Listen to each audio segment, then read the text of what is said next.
wait. Am I supposed to put? No, I made it. Some The people deal was, if we lost, or Lucas and I put up a bet that we would wear these in the national parade. Yeah. If Minnesota didn't go. Did they? No, thank God. I don't know. I don't know. No. He brought these along. You could wear them at the parade. Yeah. Yeah, you work hard for what you do. So, nice. We give that to that zoo. This is going to be neat. Do a little drum roll. It's not going to happen. Lucas and I have made a bet. If the Vice Commanders and Minnesota got to go, we would each wear those. Yeah. I think we got enough of these. God, we probably do. Still on. If it's canceled, he'll make that. He and the president will make that call tomorrow morning, early enough that we can let everybody know. President. Well, then you got the ball. Somebody's got to get more of this. I knew that's the typical. I know. It's managed fault. Exactly. You got 3 more days. No, it's, We got all the campaign. I think they did too. They get paid every year. that's good. Well, they were close enough. Yeah. How did that work? It worked okay. It was a lot Yes, of sir. fun. You know, you could hear it. Okay. Maybe 95% of people got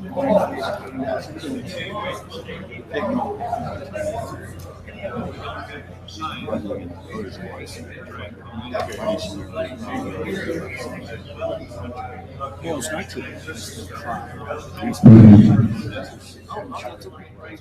I had it in my notes to give it to her. meetings and script meetings or many other places in DC. Yeah, and basically,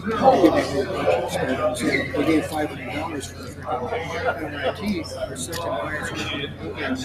Hey, no problem. Sorry. John, I couldn't call him in.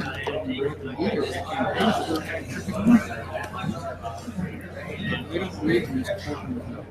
Cheers. How are you going to get the kids and families? Well, you and I are lucky we can afford some of these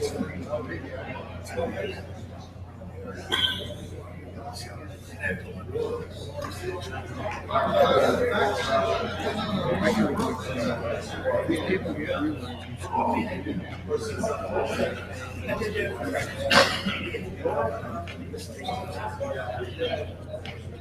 and I told the finance committee, I told all of them, you pick your partners, you have to pay this insurance is not involved. There's so many ways you can save money. That's my way to teach your money too. Teaching the ideas of who they're coming. This year we're going to do here, next year there. That's what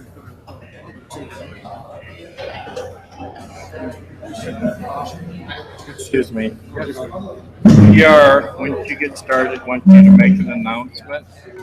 They will be in where the caucuses were.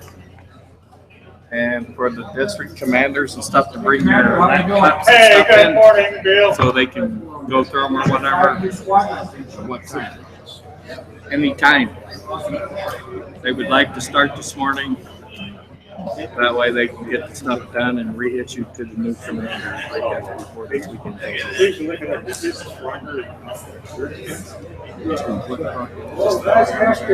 Yeah, they're in one of them. They're going to be in one of them booths. I don't know which one she didn't say, but she would like you to make the announcement when we get started. Yes, to take their laptops and stuff into them so they can check them in so they can issue them to the new commanders. Yes, sir.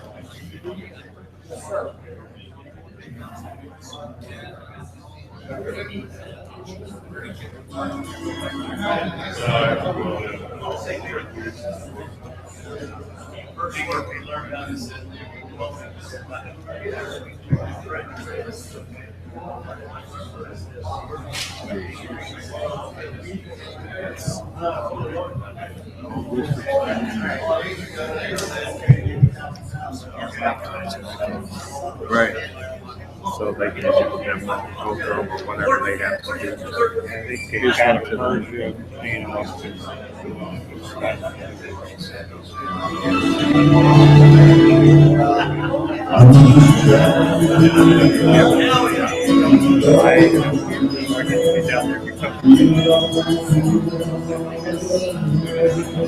All right.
I heard that.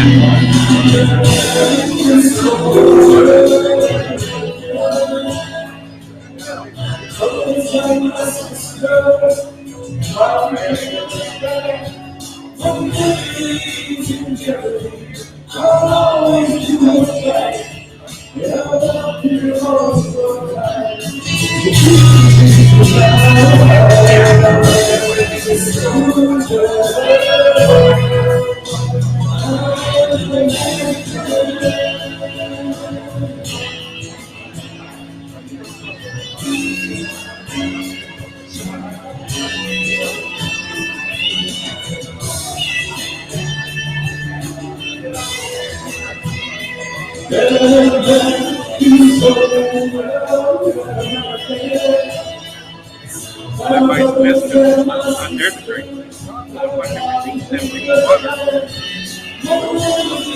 It was. That's right. Right. James,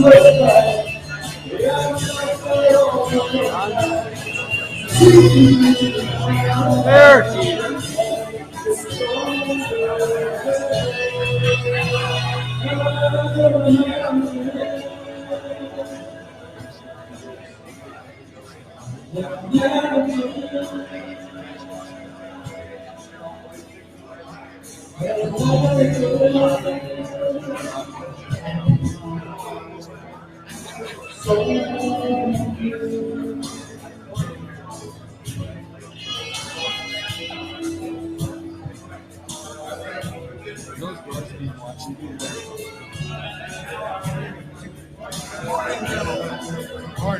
Padre.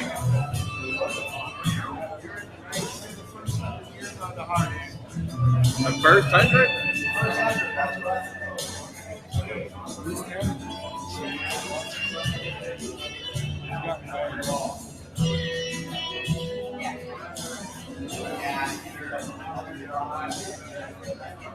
Who's that?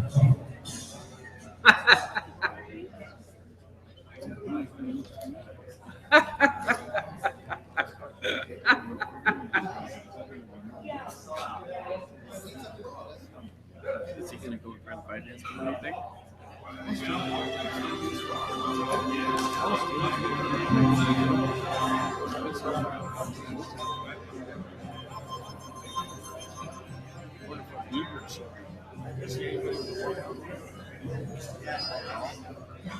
No.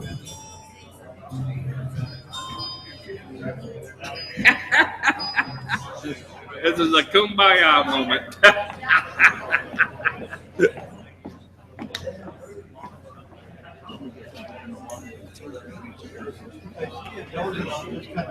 Ow.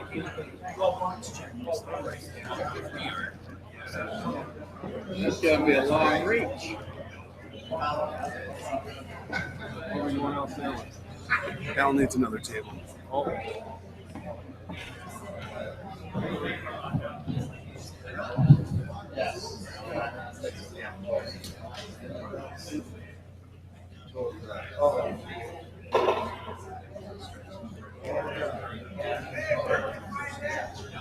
Couldn't figure out why the first is so far back. We are. It did make it back up.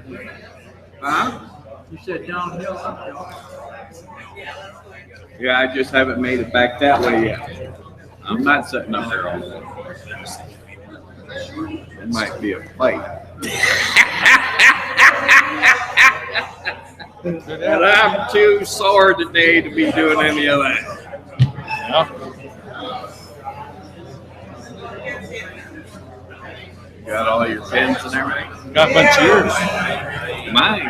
Where'd you get those? You just give me an envelope.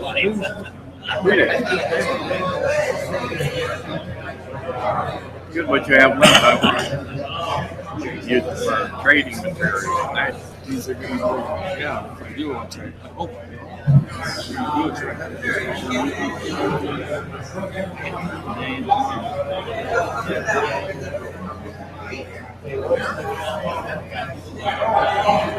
Whoever's on deck. Huh? You the first victim? Okay. Okay. Got two victims. You gonna be able to reach it?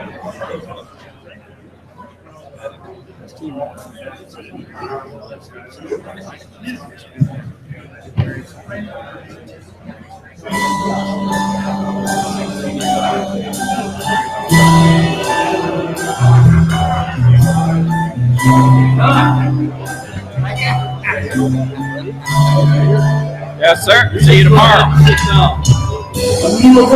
I gotta go get my all that back. If I can get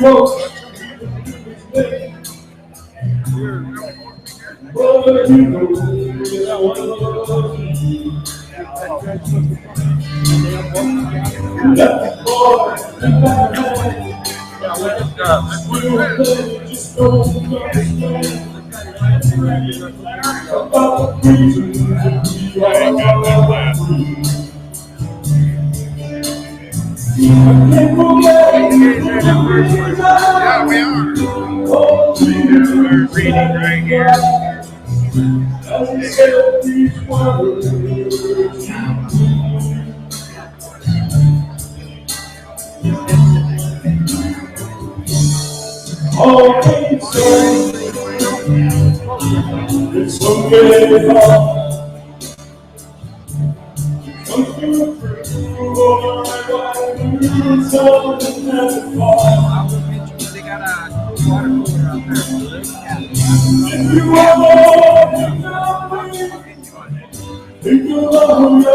cooler out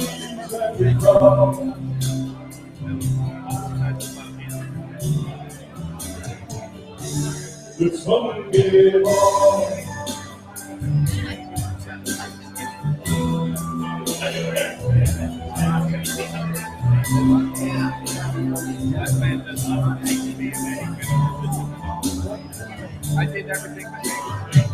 The same things no longer here.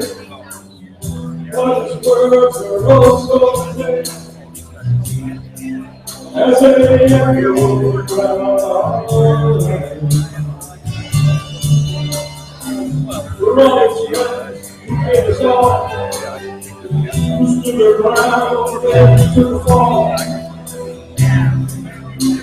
To help them.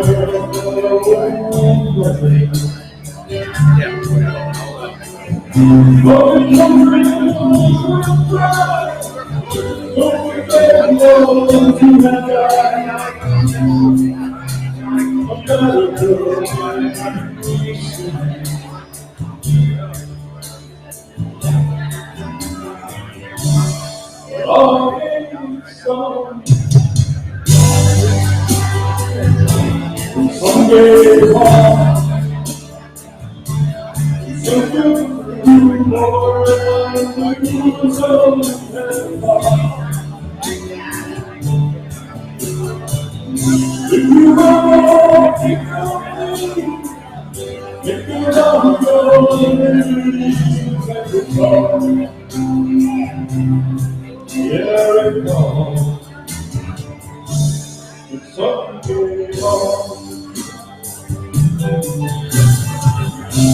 you want to know, think about your dreams and the call. Yes, the call. It's something more.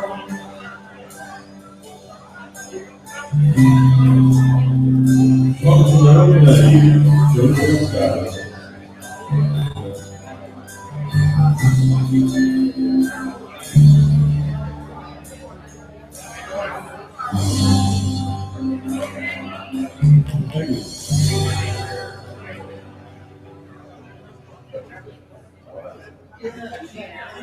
Well, we hope everybody's having a good time here in Rochester. Rochester's doing a wonderful job to help us put on a street convention. We started up here in about 15 minutes. Trying to keep it a little entertaining.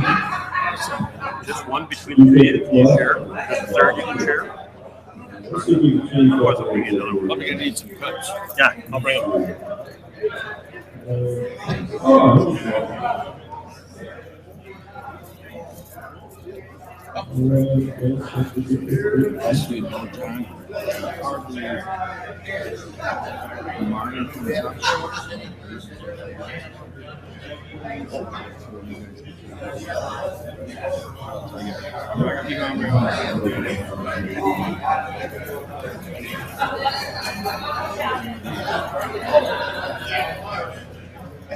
So you'll be gone while Ryland's talking?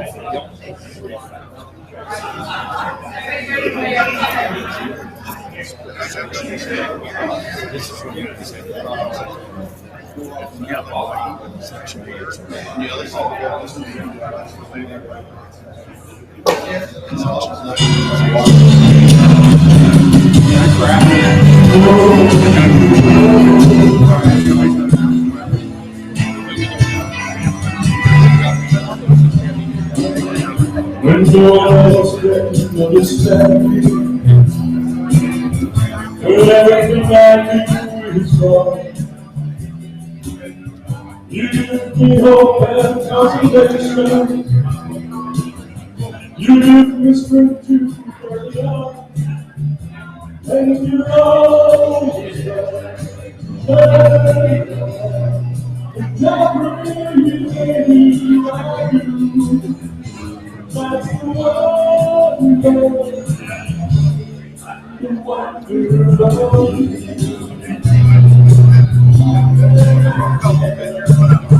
And when you smile through the eyes, you touch my hand and I do.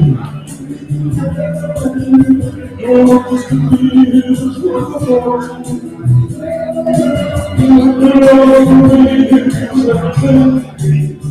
Yes, I'll never know reasons why you love me as I do. And that's the wonder of you.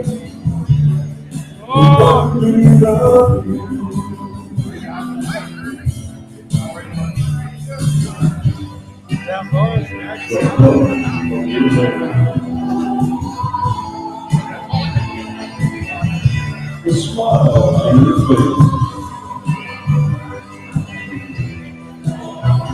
the kiss on your lips, maybe it's never been. I guess I'll never know the reasons why she loves me as she does. That's the wonder, yeah, the wonder of you.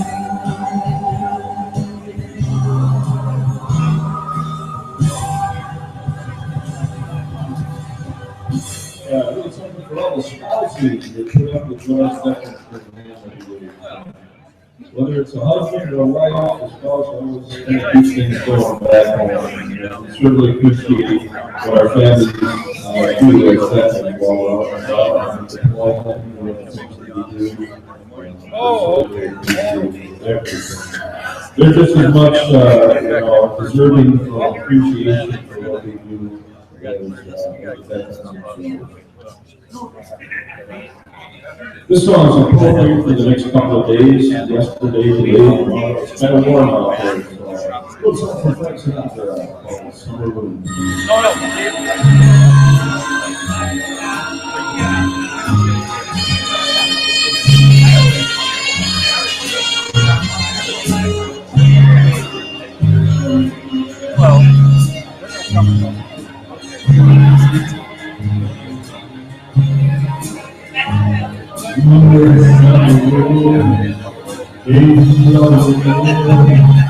Across the sea, will you have to touch your hair and walk with me? Also,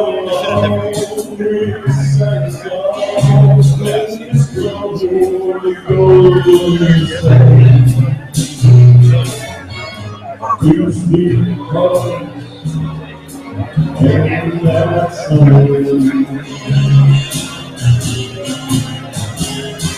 Life is a sky, rose is light,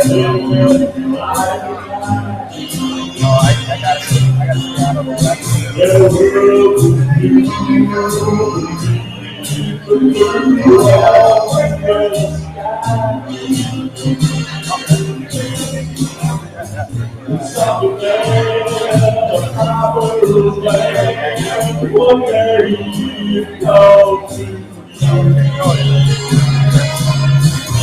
I'll you just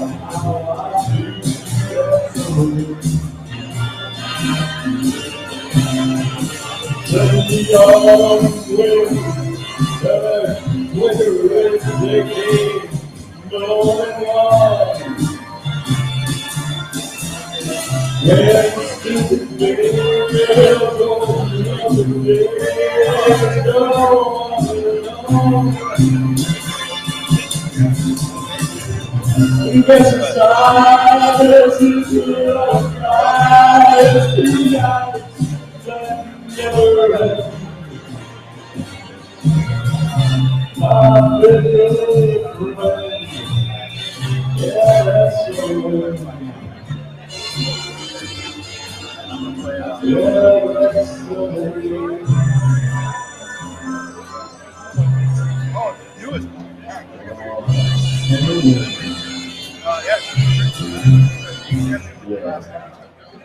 I hope everybody's getting like one temperature out there over the next few days. Convention Center's working on getting some water stations out there for everybody and getting food set up so that you can enjoy and stay hydrated. We're about, looks like about 7-8 minutes yet. Let's see if we can find another patriotic song that we can put in here. And,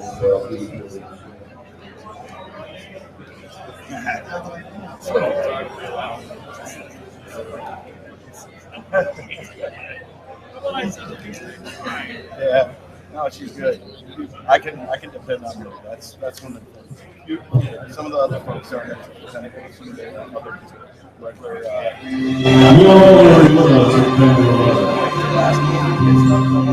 This causes us to pause and remember.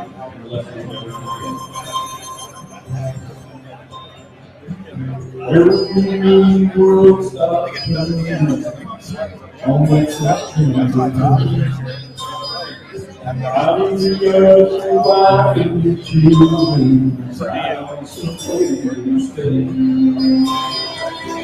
Making a child with side like snow. Flying this blue sky. Shadow this is how you cry. Did you weep for the children that lost their friends?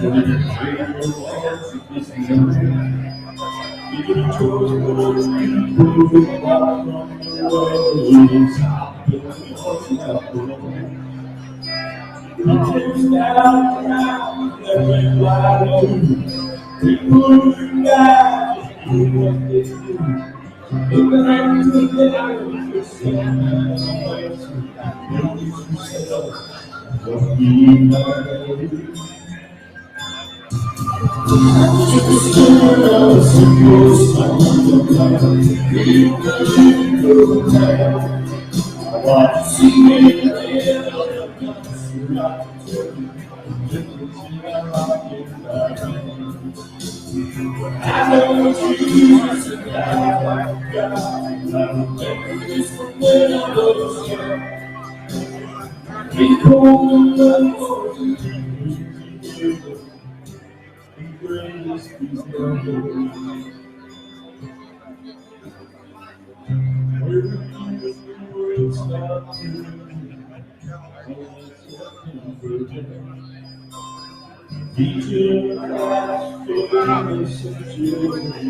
Thank you very much. That was all. I hope you all have enjoyed the convention and have a great time.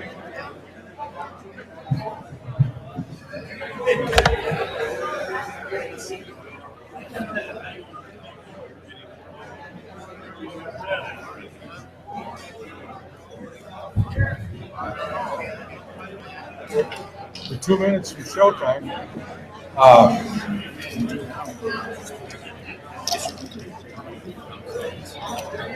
We're 2 minutes from showtime, so please grab your seats.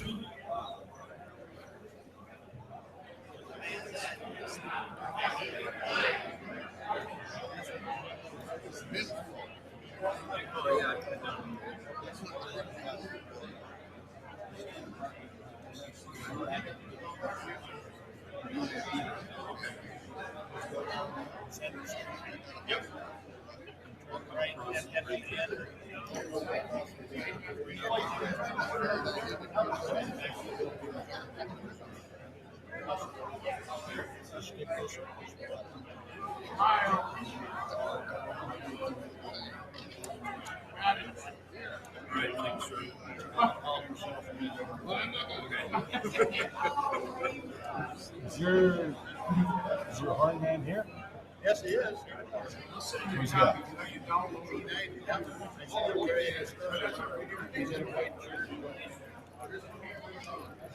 Because I need to cue him up.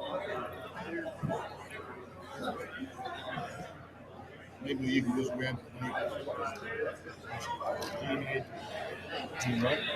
Gene, go ahead. Oh, there he is, right there. Oh, okay. So, Right okay. there. Perfect. That'll work. Yes, yes. That was your surprise, Randy. As trumpeters, your surprise. We agreed not to do it next week.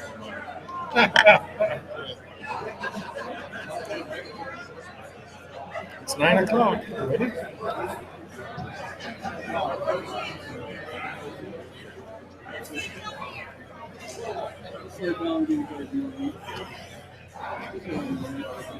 Ready?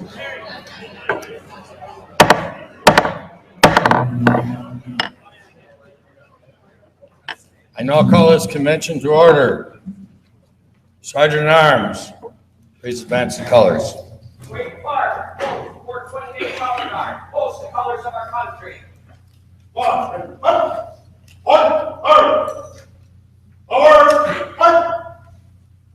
And salute.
Please advance the POW MIA flag.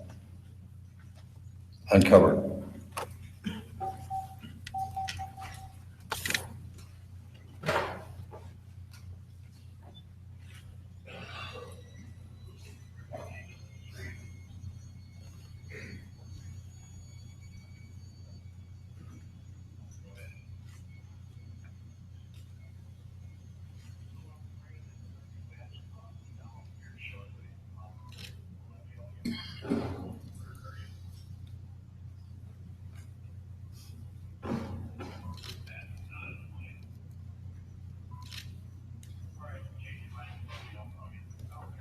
Those who have served and those currently serving in the uniformed service of the United States are ever mindful that the sweetness of the enduring peace has always been tainted by the bitterness of personal sacrifice. We are compelled to never forget that while we enjoy our daily pleasures, there are others who have endured and may still be enduring the agonies of pain, deprivation, and imprisonment. Let us pray to the Supreme Commander that all of our comrades will soon be back within our ranks. Let us remember and never forget their sacrifice. May God forever watch over them and protect them and their families. We will now have the invocation by our Department Chaplain, Richard Wolf.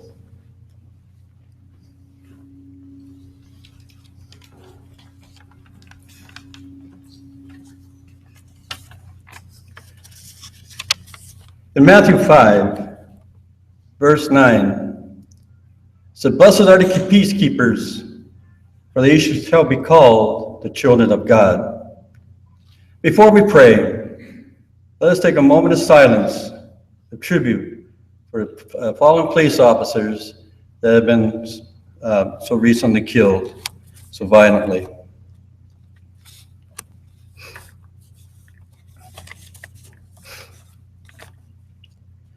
Let us pray. Heavenly Father, be with us, great Commander, as we gather for this important convention. May your wisdom and counsel guide us as we seek for God and country, to develop and authorize programs to benefit the citizens and especially the veterans of this great land.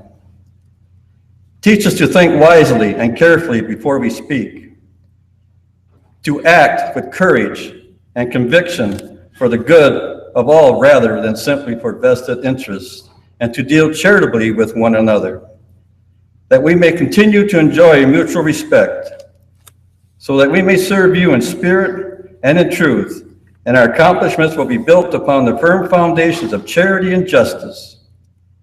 May our work, both in our public session and in our community conferences, be credited to the American Legion and be the benefit of those we seek to serve, to your great honor and glory.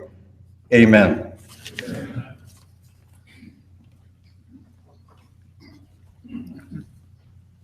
Please join me in the pledge. I pledge allegiance to the flag of the United States of America and to the republic for which it stands, one nation under God, indivisible, with liberty and justice for all. Recover. Please join me in reciting the preamble. For God and country, we associate ourselves together with our purposes. Uphold and defend the Constitution of the United States of America, to maintain law and order, to foster and perpetuate among understand Americans, to preserve the memories and instances of our associations and bring reward, to inculcate a sense of individual obligation to the community, state, and nation, to combat the hypocrisy of both the classes and the masses, to make right the master of right, to promote peace and goodwill on earth, to safeguard and transmit the prosperity of principles of justice, freedom, and democracy, to consecrate and sanctify our comradeship by our devotion to mutual helpfulness. Be seated.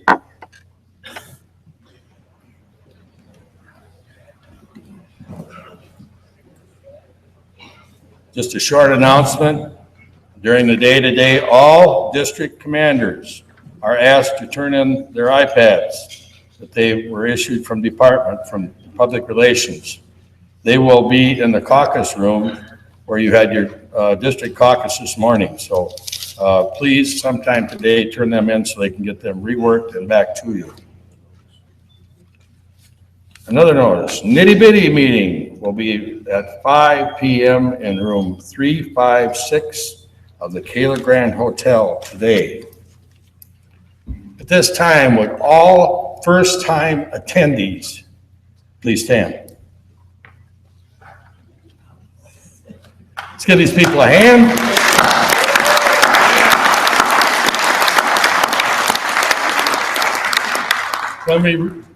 When we recessed this morning, I asked you to come to the stage for a photo. Will be taken with the department team by Al Zadan, and he will put that in our next Minnesota Legionnaire. Thank you so much for being part of our convention this year. This morning we asked Tom Lyons if he could be here. In his place, we have Staff Sergeant John Angelo from Minnesota Military Radio. This past year, we've developed a little closer relationship with them. Our Public Relations Committee decided to commit some advertising money to them, and I think it's going to be a great marriage down the road. So with that, thank you.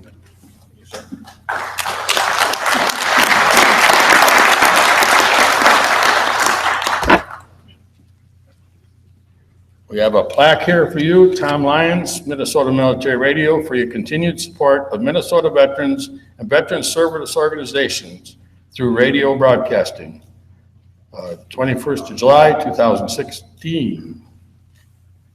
Thank you, sir. Appreciate it.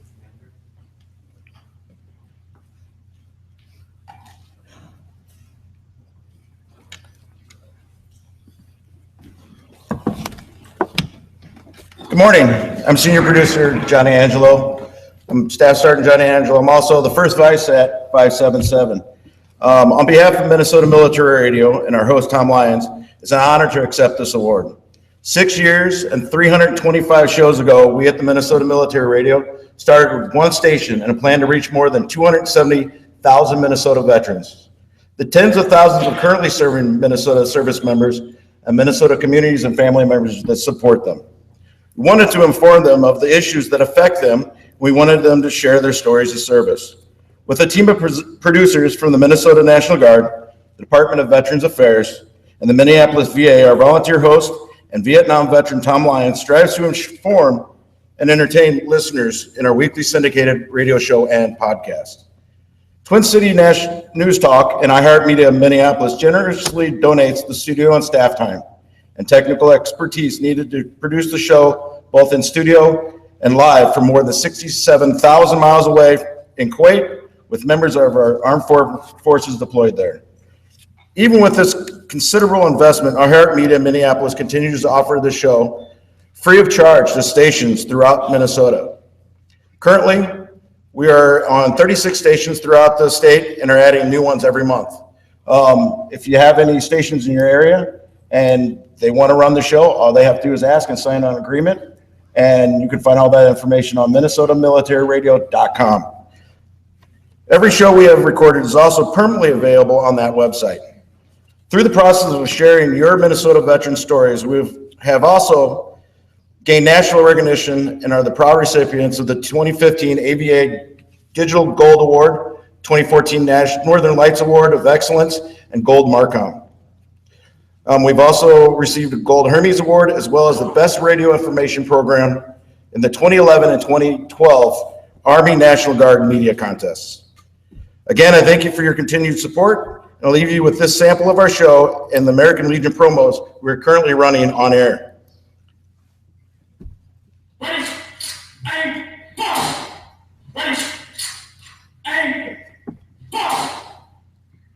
Across Minnesota this past year, hundreds of veterans were honored in the final rites by American Legion Honor Guard. We take care of our comrades to the end. But the Legion does so much more in Minnesota, from boys and girls state to Legion Safety Patrol team to baseball. Please visit your local post and find out what the American Legion does in your community. Please join us in continuing to serve America. That's one that we're running. We're also running this one as well. Hi, this is Jim Kellogg, Commander of the Minnesota American Legion. This coming June, over 800 high schoolers will travel to Minnesota Boys State and Minnesota Girls State. They have premier programs in Minnesota for hands-on learning about grassroots democracy. The students will create their own parties, elect their own legislature, and state officers to become better citizens of our great nation. Please join the American Legion family and still serving America. Contact us at mnlegion.org. That's mnlegion.org. And then we've got one more we're running too. Yep, Peggy Moon did one for us, and we're still using that one as well. It's in circulation. Go ahead. Baseball is part of the fabric of American life. One of the American Legion's most successful programs through the years has been Legion Baseball. In Minnesota, we have over 325 teams in nearly every community in the state, involving about 5,000 student athletes. 5 of our Minnesota teams have won the National World Series. This is Peggy Moon, past department commander of the American Legion. Check out your local team and come to a game. It's some of the best baseball you'll ever see. The last thing I'm going to leave you with today, guys, is this is a promo of our show. It's kind of an overcast overview of the whole thing. Minnesota Military Radio is a weekly public affairs program focusing on the Minnesota National Guard. It's time for Generally Speaking, a weekly message from the Adjutant General, Minnesota National Guard, Major General Rick Nash. Beyond the Young Women Program, military community, and Minnesota Department of Veterans Affairs. We're speaking to Commissioner Larry Shalhoff from the Minnesota Department of Veterans Affairs. From across the state, Live from the Chanhassen American Legion Post 580, broadcasting from the Minnesota State Fair today to around the world. We are live from Camp Virginia, Kuwait, embedded in the Minnesota National Guard's 1st Brigade Combat Team, 34th Red Bull Infantry Division. A special guest today is Colonel Eric Kirstick, commander of the 1st Brigade Combat Team. We've been in charge of the mission for over 90 days.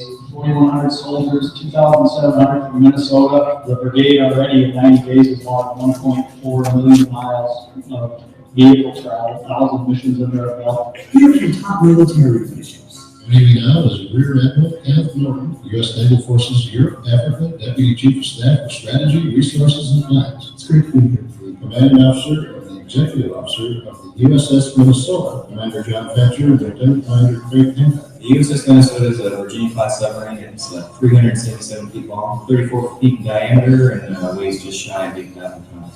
And Minnesota's leaders. Our special guest, Congressman John Fine, Great to be with you, Tom. Commander-in-Chief of the Minnesota National Guard, Governor Mark Dayton. Mr. Governor, welcome to Minnesota Military Radio. Thank you. Speaking with Congressman Tim Walz. I won't be a single constituent in southern Minnesota that doesn't want this nation to do all we can for those folks.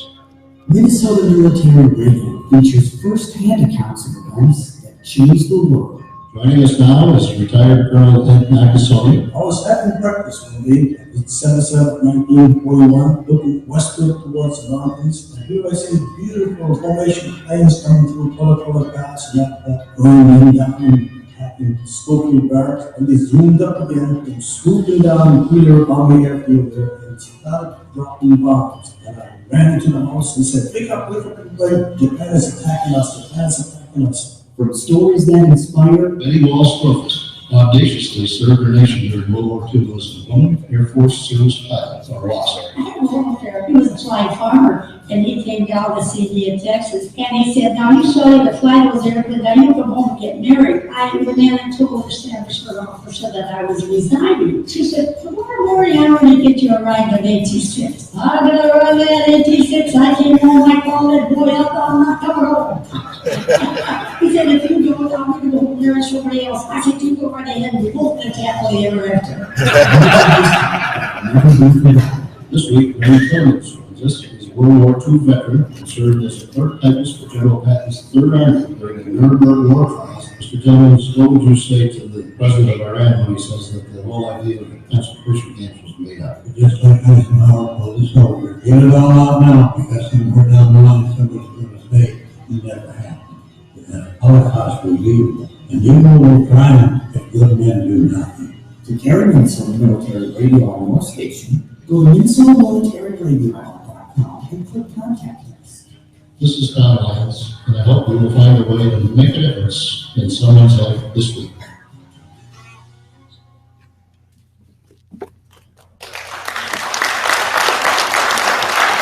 Thank you again. And like Tom says, at the close of every minute, or every show that we do, remember, you can listen online anytime at MinnesotaMilitaryRadio.com. Thanks again.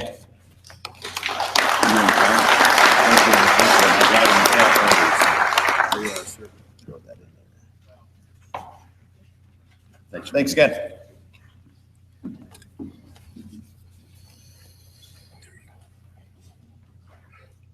I forgot to mention earlier, please silence your cell phones. The fines are huge. Do we have the mayor here? We do not have the mayor here. Okay. At this time, I would ask Joe Brown, commander of William McCoy Post 92, to bring you greetings.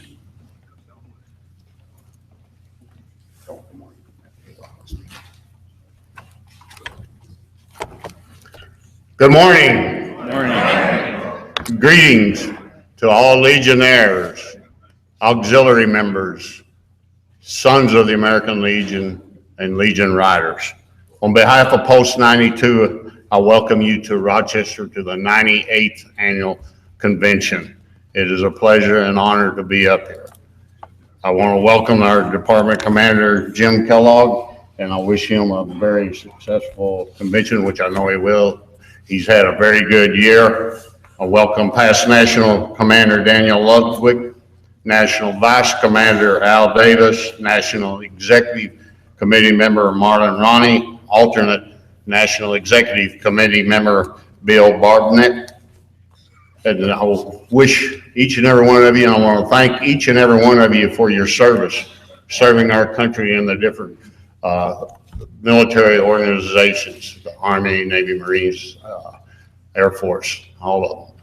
And I want to thank you, more importantly, for your service continuing service in the American Legion.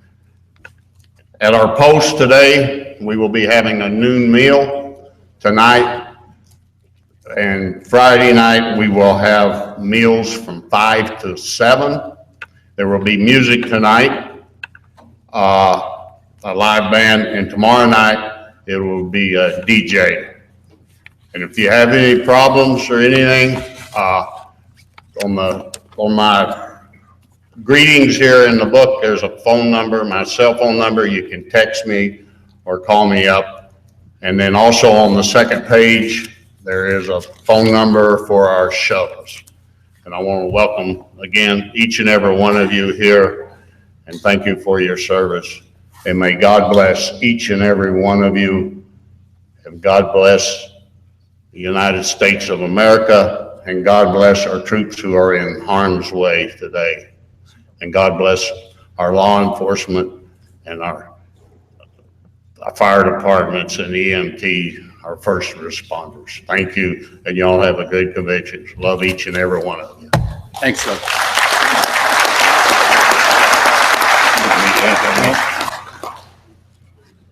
Next, we'll have greetings from our first district commander, Roland Hanson.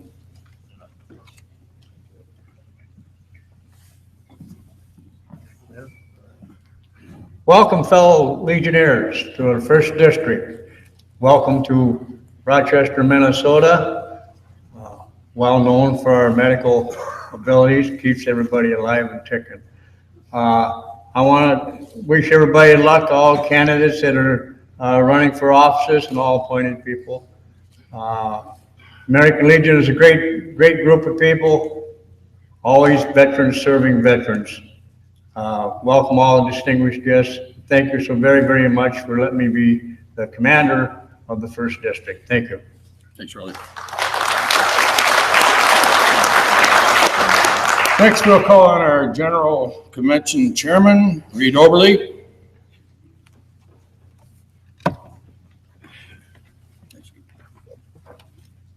Good morning. I'm Reed Oberly, the General Chairman for the 98th Department Convention. I know I'm repeating here, but to past National Commander Ludwig, National Vice Commander Davis, National Executive Committeeman Ronning, alternate NEC Barbanek, and Legionnaires all, and Commander, welcome to the 98th Annual Convention. As you noticed when you came in, the Mayo Civic Center is in the middle of a major expansion project and rebuild. The Civic Center has a lot of room, but they are short of rooms. That's why we had to make the curtained off area in the exhibit hall. Did that work out pretty good? I got some good comments, so yeah. I hope they work out for you.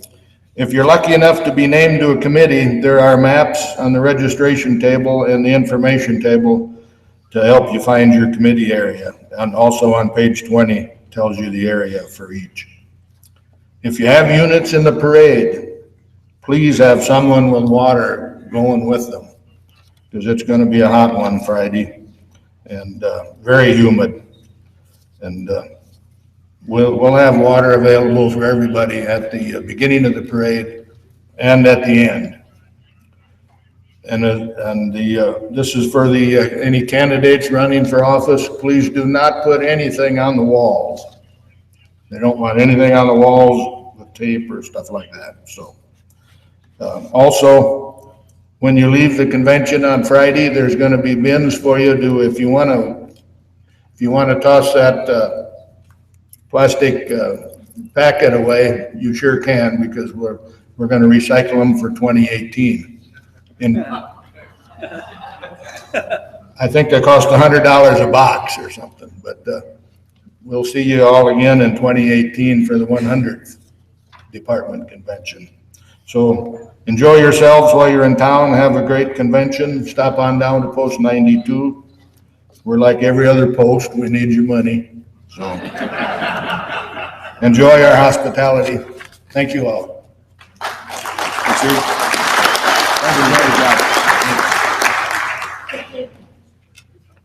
Okay, at this time, we'll have the reading of the convention call by our department adjutant, Randy Tesval. Thank you, Commander. The American Legion, Department of Minnesota, St. Paul, Minnesota. Call for the 98th Annual Department Convention. The 98th Annual Convention of the American Legion Department of Minnesota is hereby called in conformity with the provisions of the Department Constitution and bylaws and by the action of the Department Executive Committee, sponsored by the Rochester American Legion Post 92, held at Mayo Civic Center, Rochester, Minnesota, July 21st, 22nd, 23rd, 2016. Purpose of the convention. The convention is called for the purpose of electing officers for the ensuing year, amending the Constitution and bylaws, and for transactions of such other business as may be brought before it. Representation at the convention. The department convention shall be composed of delegates from each post, members of the Department Executive Committee, the department chaplain, treasurer, historian, and the department district adjutants. But only delegates from posts shall be entitled to vote as such convention, Section 2, Article 5, Department Constitution. Each post shall be entitled to 2 delegates and to 1 additional delegate for each 100 members of major fraction thereof, whose department dues have been received by the department treasurer and whose district dues have been paid to the respective district officers 30 days prior to the convention for which they are chosen. The final voting strength of each post shall be determined 30 days prior to the convention. Each post shall choose its own delegates, who shall be members in good standing of such post. In addition, each post may choose alternate delegates to serve in the absence of principal delegates, as covered in Section 3, Article 5 of the Department Constitution. Delegates or alternates must register in order to vote. There will be a gambling seminar meeting. Gambling seminar will be held at 2 p.m. on Thursday, July 21st, 2016 in the presentation hall here at Mayo Civic Center, Rochester, Minnesota.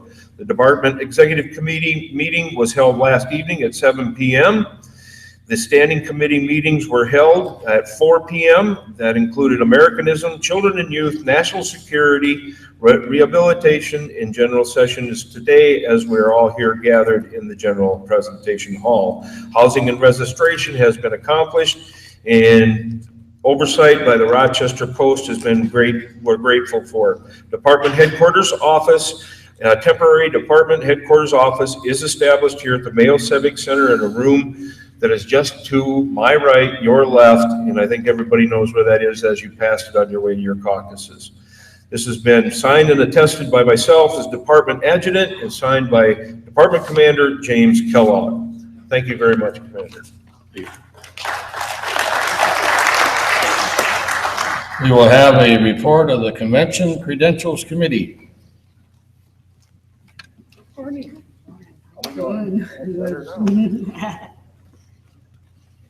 Okay, just here we go. Good morning. All right, credentials is as of close of registration last night at 8 p.m. So these are your numbers. First district, there's a total of 58 posts, 19 are registered, 31 persons, voting strength is 95. Second district has 84 posts, 11 are registered, 14 persons, voting strength is 40.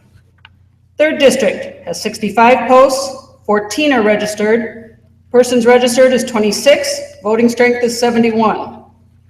Fourth district, 24 posts, 5 are registered, 17 persons, voting strength is 26.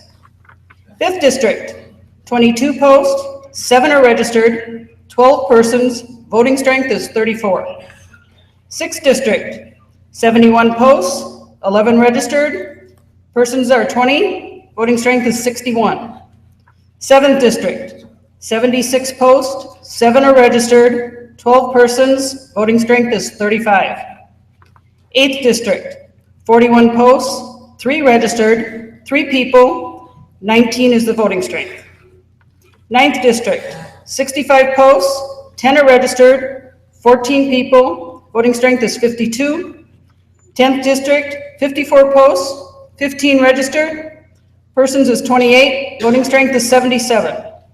The totals are 560 posts, there's 102 registered, 177 people, And the voting strength is 510 as of 8 o'clock last night, Commander. Thank you. Thank you much. See you tomorrow. At this time, we'll have a report of the Convention Rules Committee.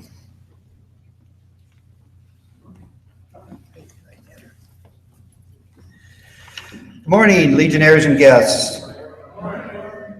Mr. Commander, the Convention Rules Committee met via email March 2016 and adopted proposed convention rules. Copies of the proposed rules were forwarded to each post and published in the Minnesota Legionnaire at least 30 days prior to this convention. I, Don Scow, Forest Lake, Post 225, Chair of the Convention Rules Committee, make a motion that the convention rules be adopted as proposed. Thank you.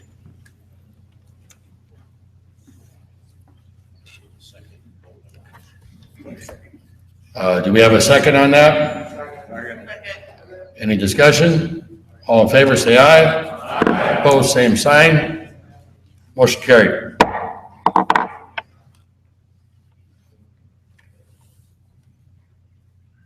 At this time, we have some special guests here this morning.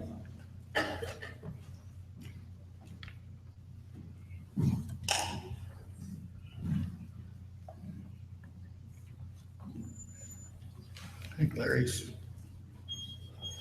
Larry, come up.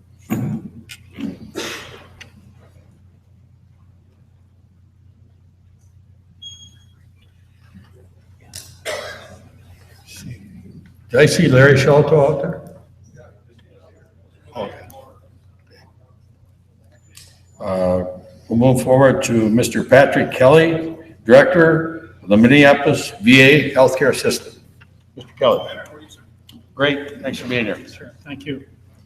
Thanks, Commander. Good morning, Legionnaires.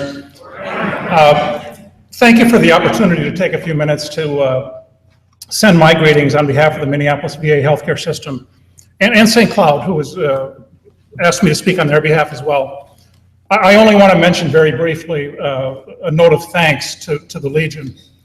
You know, at the Minneapolis VA Healthcare System, over the course of your last fiscal year, you gave us 42,000 hours worth of voluntary services at our medical center. Many of you yourselves are volunteers.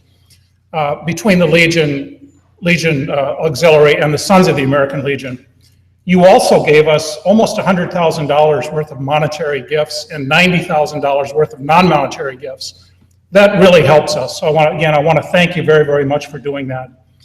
I also want to mention, we are working hard with you to ensure that the healthcare we deliver to our veterans is timely and of the highest quality.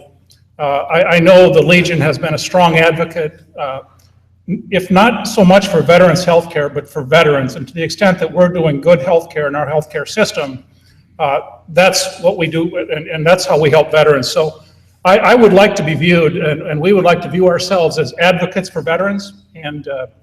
And I know the last couple of years have brought some challenges, but we continue to grow our services in-house with the goal of doing as much as we can in our facilities for our veterans and making sure that it's timely and of the highest quality. So again, thank you for your part on that. Thank you for your support of the VA, and I hope you all have a terrific convention.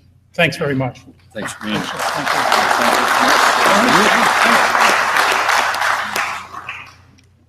Next, we'll have some greetings brought to us by a couple of our fellow veteran service organizations. First, I'll call on the quite newly elected commander of the Disabled American Veterans. Thank you, Commander. Good morning. Thanks for being here.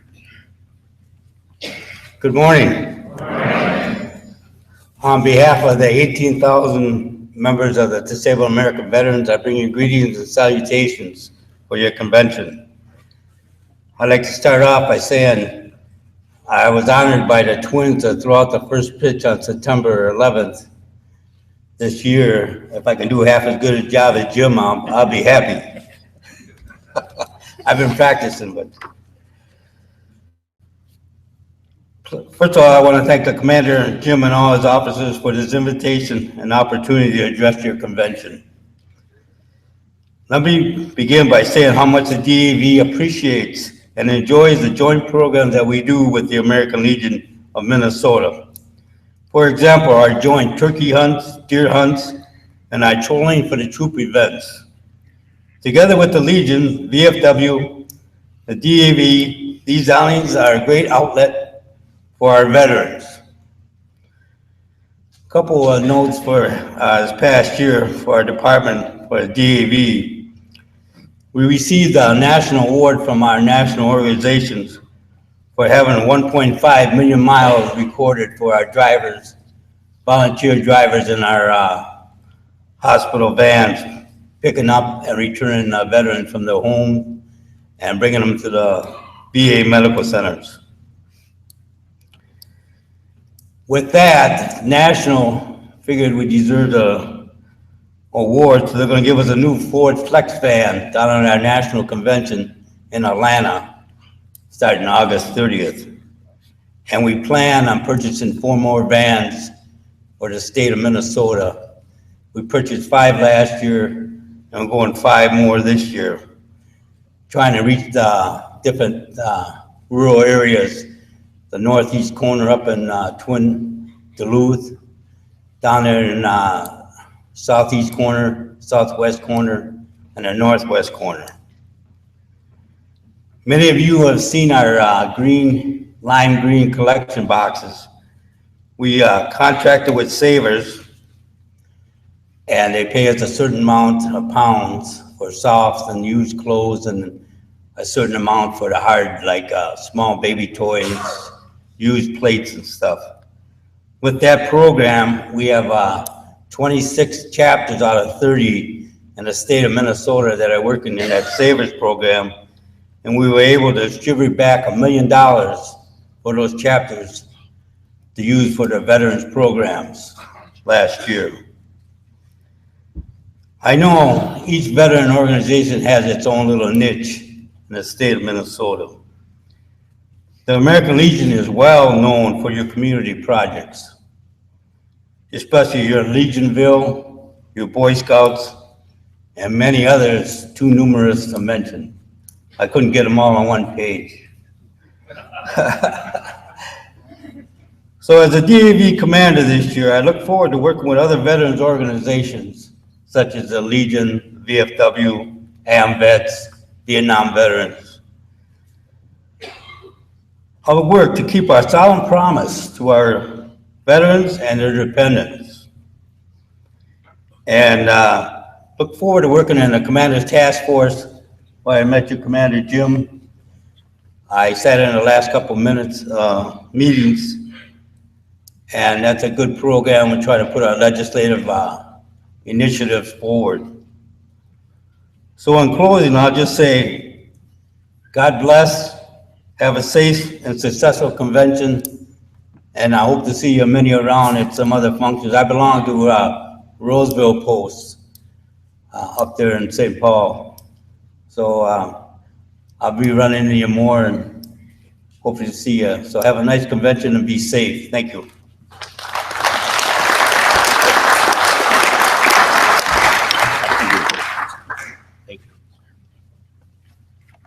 Next, I believe we have the commander of the AMVETS from Minnesota.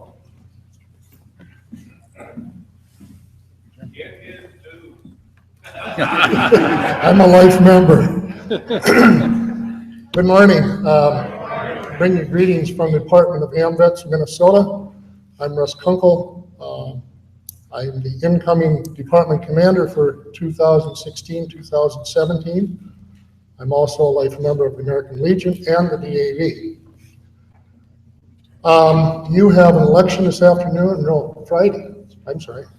And I look forward to working with the new department commander for the American Legion as we travel around the state to ensure veterans get what they have worked for and deserve. So with that, thank you for the invitation to be here this morning, and look forward to seeing some more of my old 6th District friends before I leave. Thank you.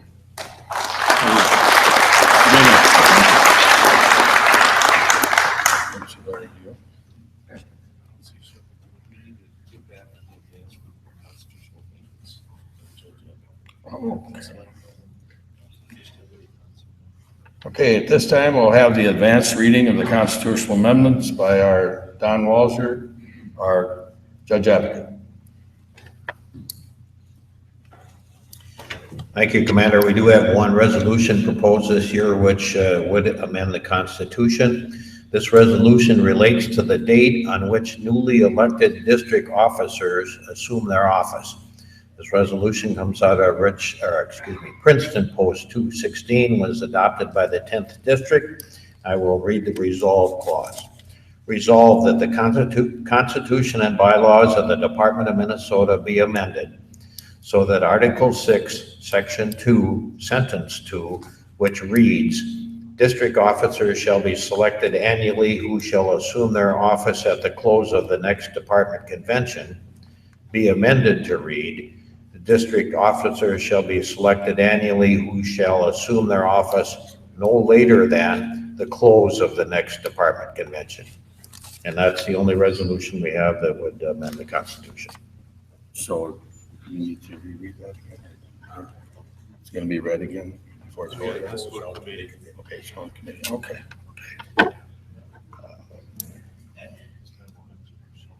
Yeah, at this time, we'll have greetings by General Shelto.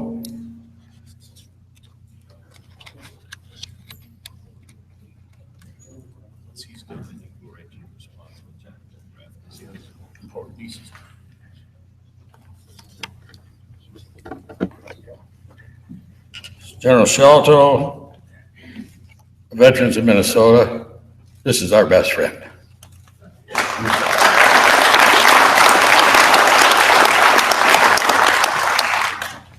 But also a lot of self-interest because I'm a veteran myself. Vietnam, 69-70, young lieutenant with 3 E7s and an E6. And we lived out in the Vietnamese village. So I learned a whole new culture. And not only with the Vietnamese, but the next group I worked most closely with were the Koreans. And the beauty of it was they all took good care of us because we controlled the medevacs and the gunships. So thank you for what you do. I just want to say that very, very much. But yeah. It was back in 2003 when I got a call from Governor Pawlenty, and I got appointed as the Adjutant General. And at that point in time, as you know, I've been to, Minnesota has been all over the world. Bosnia, Kosovo, Iraq, Afghanistan. Now they're doing peacekeeping missions all across the globe, if you will. Doing very well. But I also gave the flag to 20 families. So being in the service is serious business. And so when the tag was a fixed term, so when I finished up there, I was going to retire. And then after about a month sitting at home, I said, I can't do this. So I applied for the job, and I had worked with Governor Dayton when he was senator, and he wants me to comment that if you need a position, just give me a call. So I gave him a call, and this position was open, and probably the best thing that I could do. It was, you guys save each other's lives. There's no ifs, ands, or buts about it. Now, enough of that. What I'm getting at is just how good is the American Legion doing? I have been blessed with the congressionally authorized Veteran Service Organization, and we have the Commander's Task Force, which I refer to consistently as my board of directors. I can say a lot of things and it gets poo-pooed, but if the Commander's Task Force says it, it gets attention. So that becomes extremely important. Now, the American Legion has partnered with MDVA in dealing with claims, and I asked Brad Lindsay to put some things together. 50.2% of all veterans' disability claims and survivor claims are represented by the American Legion and MDVA. I think you could give yourself a hand on that one. And 77.4 of the appeals to the Board of Veterans Appeals, which are represented by the American Legion and MDVA, and successfully either approved or sent back for minor corrections. Again, give yourself a hand on that one. And there's a lot of other things that we're doing, IT, to make the submittals of benefit claims and coordination with those services faster, more efficient, and working with our county veteran service officers on that. They all have been, VA has been just great. Regional office has been great in helping us train them up. So what was 5 years ago as the early adapters stage to now being fully implemented and so forth. I could go on and on of all the things, but just right now, the major changes in our area are I have 3 deputies now. We always had program and services. Brad Lindsay's in charge of that. We have our veterans homes, again, which you support magnificently. All 5 of them, all exceeding national average standards, all national standards, and they are really the creams of the crop. Be very, very proud of them. So that's my largest employer. In fact, we're the 2nd largest agency in the state of Minnesota with over 1,500 employees. But I moved Mike McKillany of my staff into a new position of equal rank, if you will.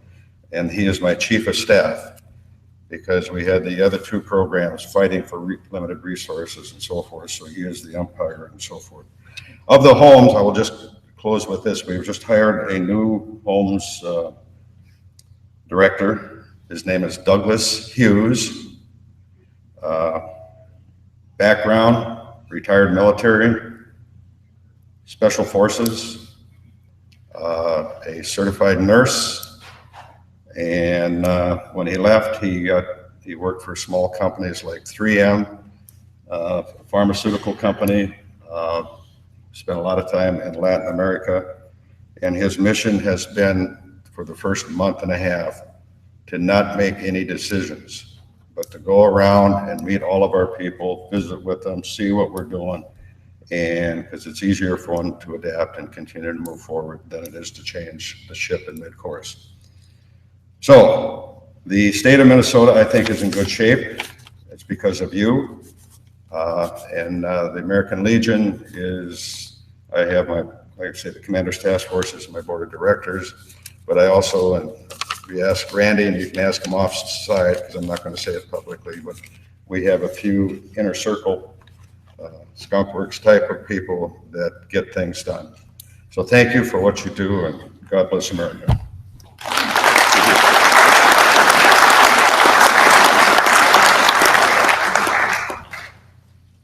A man with real passion. At this time, I do not see our county veterans. Yeah, I don't see county veterans. Okay. John? Representative for the CBS service? Is there a representative here from the county veteran service officers who would like to speak? If not, we'll move forward. John?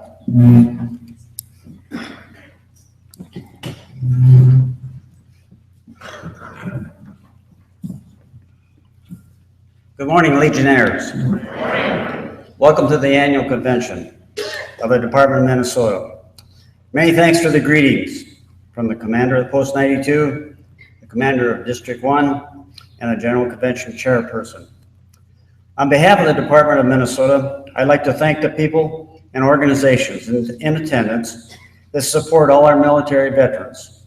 Your ongoing efforts for the veterans are greatly appreciated. In addition, your efforts have set a very high standard.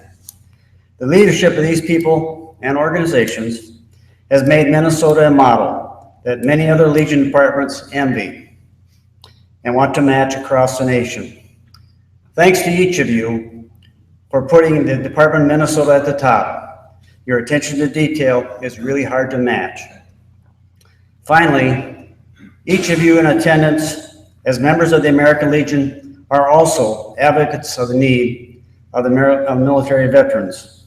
It's your job to take good notes at this convention and report that information to your post membership. Whether you know it or not, you do make a difference, just simply by sharing those notes with your post. Thank you for your time this morning.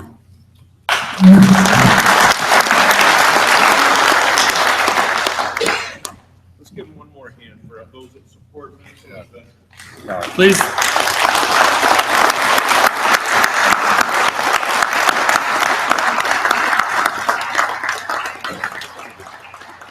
Thank you all so much for being here today. Much appreciated. Next, we'll have reporting nationally by Marlon Ronning, our National Executive Committee man.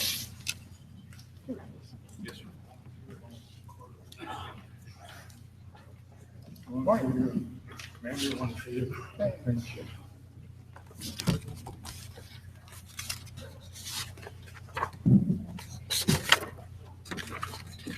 Past National Commander Ludwig, Commander Kellogg, National Vice Commander Al Davis, National Historian Jim Cofer, Alternate NEC Bill Barbanek, Legionnaires, delegates, guests of American Legion Riders, all, good morning. I just had a little small argument with our National Vice Commander about who was going to bring greetings from the National Commander, and since he outweighs me, I think we're going to let him do it. It's going to be pretty difficult to give you a year's worth of activities on the national level in a short 10 minutes, but I'm going to try my best. My year actually started at the National Convention in Baltimore last August. I assumed the duties of NEC at the post-National Executive Committee meeting. I was extremely surprised and extremely pleased to find out that I replaced our own Ray Dzurek on the resolution subcommittee. I didn't know I was going to get that, and it was quite an honor to represent Minnesota in that capacity. I attended the fall meetings in October, attended all the meetings of the subcommittee on resolutions. We had 26 resolutions to go over and present to the executive committee. The resolutions passed at the fall meetings are available at digital archive at legion.org/archive. My wife and I, many of you know Chris is the NEC for the Ladies Auxiliary. We have attended as many post, unit, and department functions as we possibly could. We put a lot of miles on. The only rally that we missed was the Pearl Harbor rally. And I don't remember the last time that I missed a Pearl Harbor rally. It's one of my favorite rallies to go to. Of course, it doesn't hurt to be able to have a free dinner ticket at that rally either. I attended the annual trip to Washington, D.C. To visit our legislators and discuss the legislative agenda for the 114th Congress. And the highlight of the D.C. conference was attending the National Commander's testimony to a joint session of the legislature. Again, the Commander's comments are available on the digital archive. I have a book with me if you're interested in seeing me and you want to read what he said. I'll be glad to show it to you. Had a little incident leaving the airport in Washington, D.C. I had a little bit of a fever, and several members of the Legion Auxiliary was there, and they convinced a young man to give up his seat, so I was able to sit down. So I had a lot of auxiliary nurses that was kind of watching over me, and I appreciated that. As Commander Kellogg indicated last night at the exec board, the National Commander had a great visit to Minnesota. He enjoyed our hospitality, and to duplicate what the commander said, National Commander Dale now believes that he can walk on water. He also got to ride a snowmobile down in Winona, And on behalf of the national commander, thank you for making his trip a very memorable one. I attended the spring meetings in Indianapolis, May 4th and 5th. We had 33 resolutions that came from the resolution subcommittee to present to the National Executive Committee. I won't go through all of them, but I'd like to highlight just a couple of them. The first one was briefly mentioned last night by Scuffy Paulson from the Legion Riders. Don't tell him I said that. He's bigger than I am. The resolution number 1 concerned the American Legion Legacy Scholarship Enhancement. And I've got the resolution with me, but it's a 3-page resolution. I'm going to try to explain what it does. Basically, they being the Committee on National and also the Legion Riders Committee on National, they looked at the requirements for grant requests, and they decided that because the IRS is kind of looking at that fund, that they got to do something with it. So they opened up the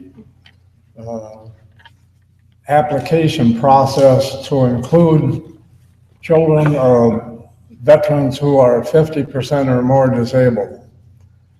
And starting in 2017, they're going to be giving away, I believe it's a $20,000 grant to those who are applying for it. They're not going to utilize all of the funds. I think it's like 50% of the donations that comes in and 50% of the interest that's made on the fund are what they're going to be using as a guideline for donations. So it's going to still allow the fund itself to grow and be a perpetual item there, perpetual access to our veterans, children who are well-deserving and can use that fund for schooling. The resolution number 9, that was the regional baseball tournaments. And I know there's a lot of interest in Minnesota on where the regional tournament sites are. I'm going to give you those. Region 1, there was no submission for Region 1. Region 2, no submissions. Region 3 is going to be in Asheboro, North Carolina. Region 4 will be in New Orleans, Louisiana. Region 5 is going to be in Napoleon, Ohio. Region 6, Dickinson, North Dakota. Region 7, Missoula, Montana. And Region 8 will be in Denver, Colorado. One other resolution that came before the executive board was Resolution 21. And basically what that involves, there's a lot of resolutions that tend to come out of the departments that are really of no consequence to the American Legion. Any resolution that is submitted through the departments should be referenced to one of the pillars of the American Legion. If it doesn't, it will probably get wastebasketed right away. So if you make resolutions, make sure that the resolution is pertinent to the aims and the programs of the American Legion. The 2016 oratorical contest winners. First place went to Benjamin Crosby from Washington State. And of course, he received an $18,000 scholarship. Second place went to Solomon Brown, who is from Mississippi, and he received a $16,000 scholarship. And third place went to Cheyenne Matthews from Alaska, and she received a $14,000 scholarship. Future National Commanders of the American Legion. 2016 to 2017 will be Charles E. Schmidt from the state of Oregon. 2017-2018 will be Denise H. Rowan from the state of Wisconsin. She will be the first female commander of the American Legion. And she's truly an excellent lady, and if you ever meet her, I'm sure you will agree. 2018 and 2019, at the spring meetings this spring, Brett Restad, he is the legislative chairman for the American Legion National, and he's from the state of Virginia. He got the nod. Future national conventions.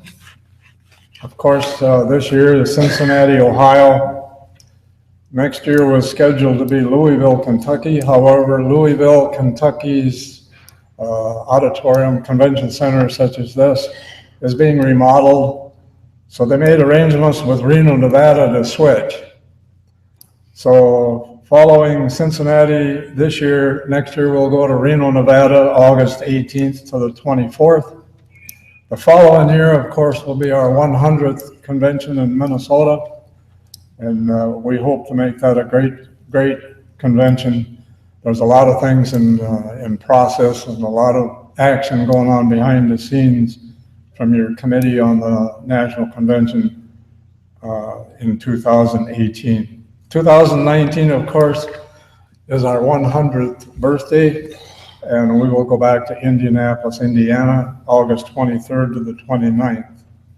Louisville, Kentucky will get 2020, August 28th to August 3rd, 2020, and I'm probably not the only one that was surprised at this. The 21st National Convention is going back to Phoenix, Arizona.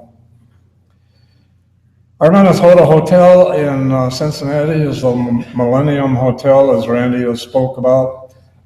It's also the headquarters of the National American Legion Auxiliary and the National American Legion.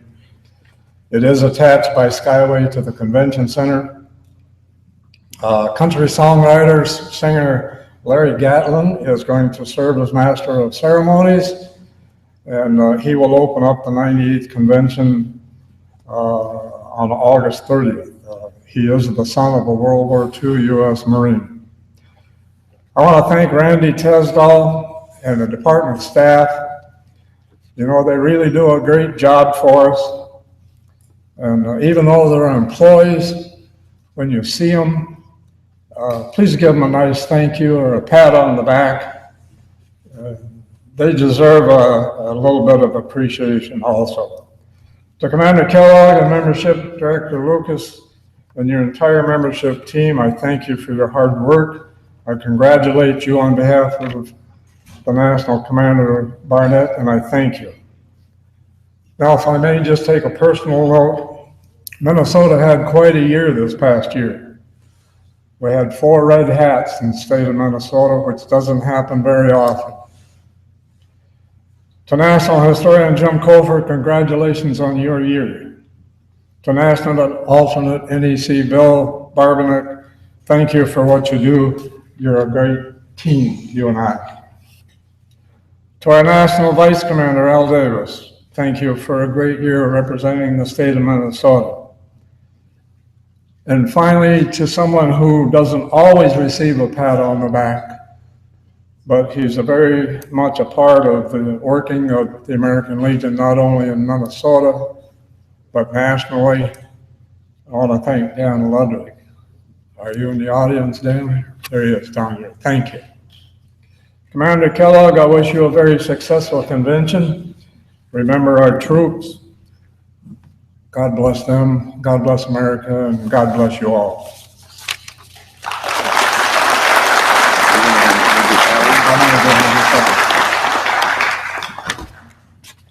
And now as I'm here, I might as well get on with the next introduction. Like I say, I had a little argument with our National Vice Commander about who was going to bring greetings from the National Commander, and he went out, but he said I could introduce him. I thank him for that. The American Legion has 5 National Vice Commanders elected each year. They're elected by regions. Those regions are the Western region, the Midwest region, the Central region, the Northeast region, and the Southeast region. We are pleased to have from the Midwest region, representing National Commander Dale Barnett. a Navy veteran from Princeton, Minnesota, a former Department of Minnesota American Legion commander. Al Davis is a member of Baroon Post 347. He's held numerous leadership offices at every level of the American Legion. He served in the Navy from 1966 through 1969. Would you please stand and give a nice warm welcome to our Minnesota National Vice Commander Al Davis Sr.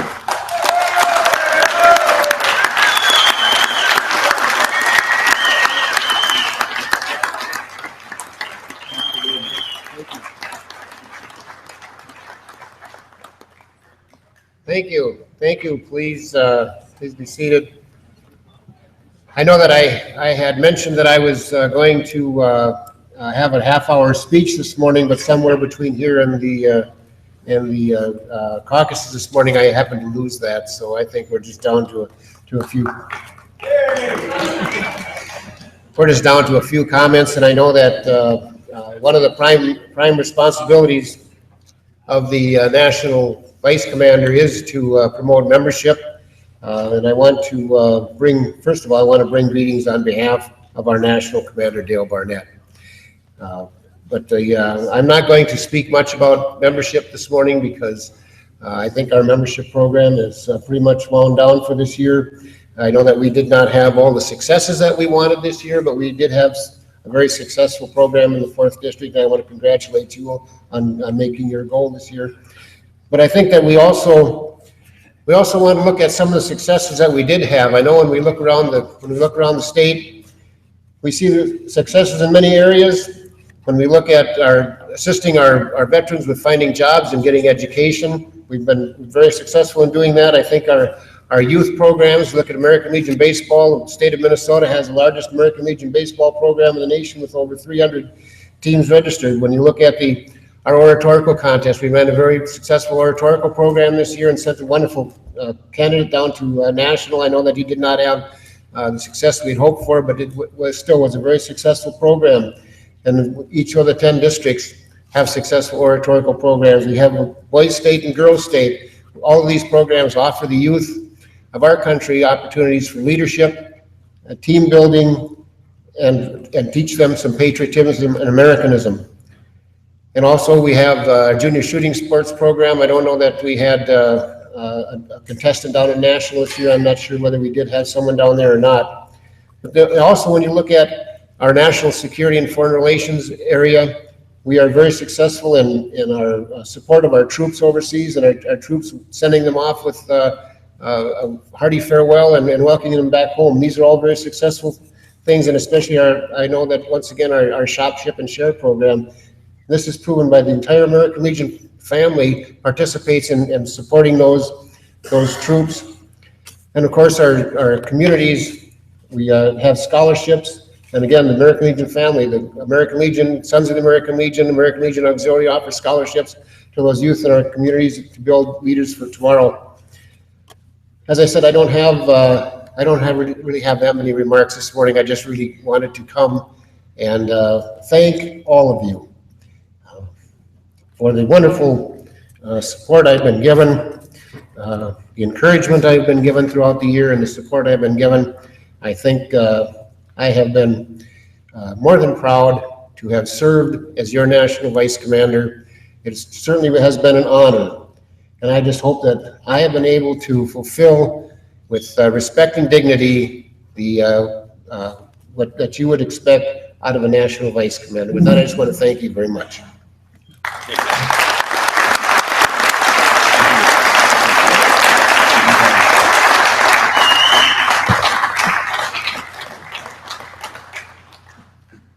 I do have one award that has been given out by our National Commander, Dale Barnett, and signed by Daniel Wheeler, our National Adjutant. It's the American Legion Recognition of Post Excellence. And I would like to just read a bit of it. It's a devotion to mutual helpfulness. This post's exemplary efforts deserve recognition for their support of the programs and activities of the American Legion, all the while being an asset in their community. Their allegiance to helping veterans is exemplary, and they should be commended for their efforts towards post excellence. The American Legion presents this certificate in appreciation for the post's unselfish duty, devotion, and compassion toward their fellow veterans, men and women. This is presented by Dale Barnett, and I would like to present this to 3M Post 599. If there's a representative, please come forward.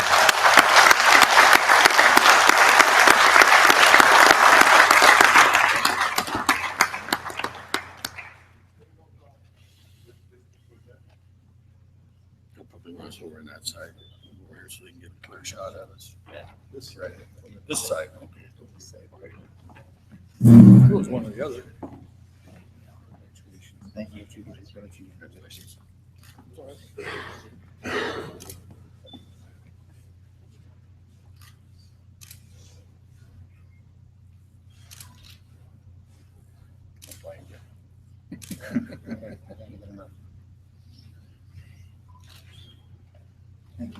Response.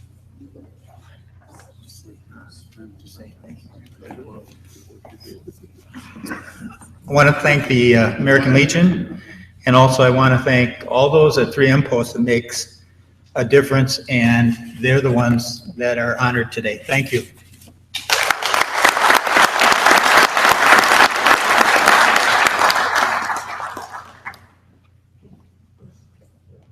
Next, we are honored to have with us this morning the Secretary of State of Minnesota. Please give him a warm welcome, Steve Simon.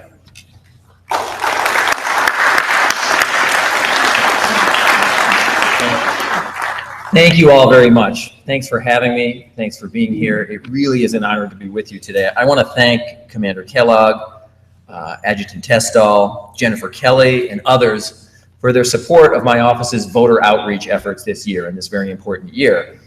And I want to thank all of you, not only for your service, but for what you do by being here and what you do by being involved. And that is performing the incredible service of sticking up for our active duty military as well as our veterans.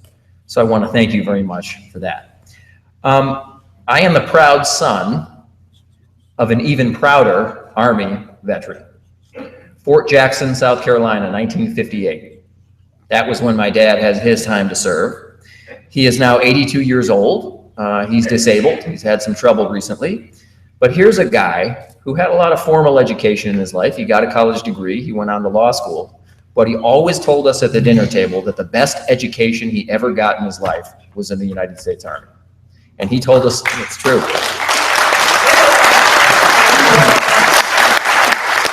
And he told us a lot of stories, some of which I can't repeat.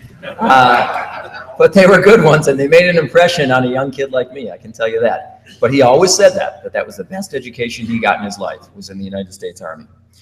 And so I'm with you today not just to honor you and to honor those in uniform, but because this is an important time, no question, 2016. I like to say that in my job, because you may know that our office of Secretary of State serves as the Chief Elections Administrator in Minnesota, I like to say that I'm in the democracy business.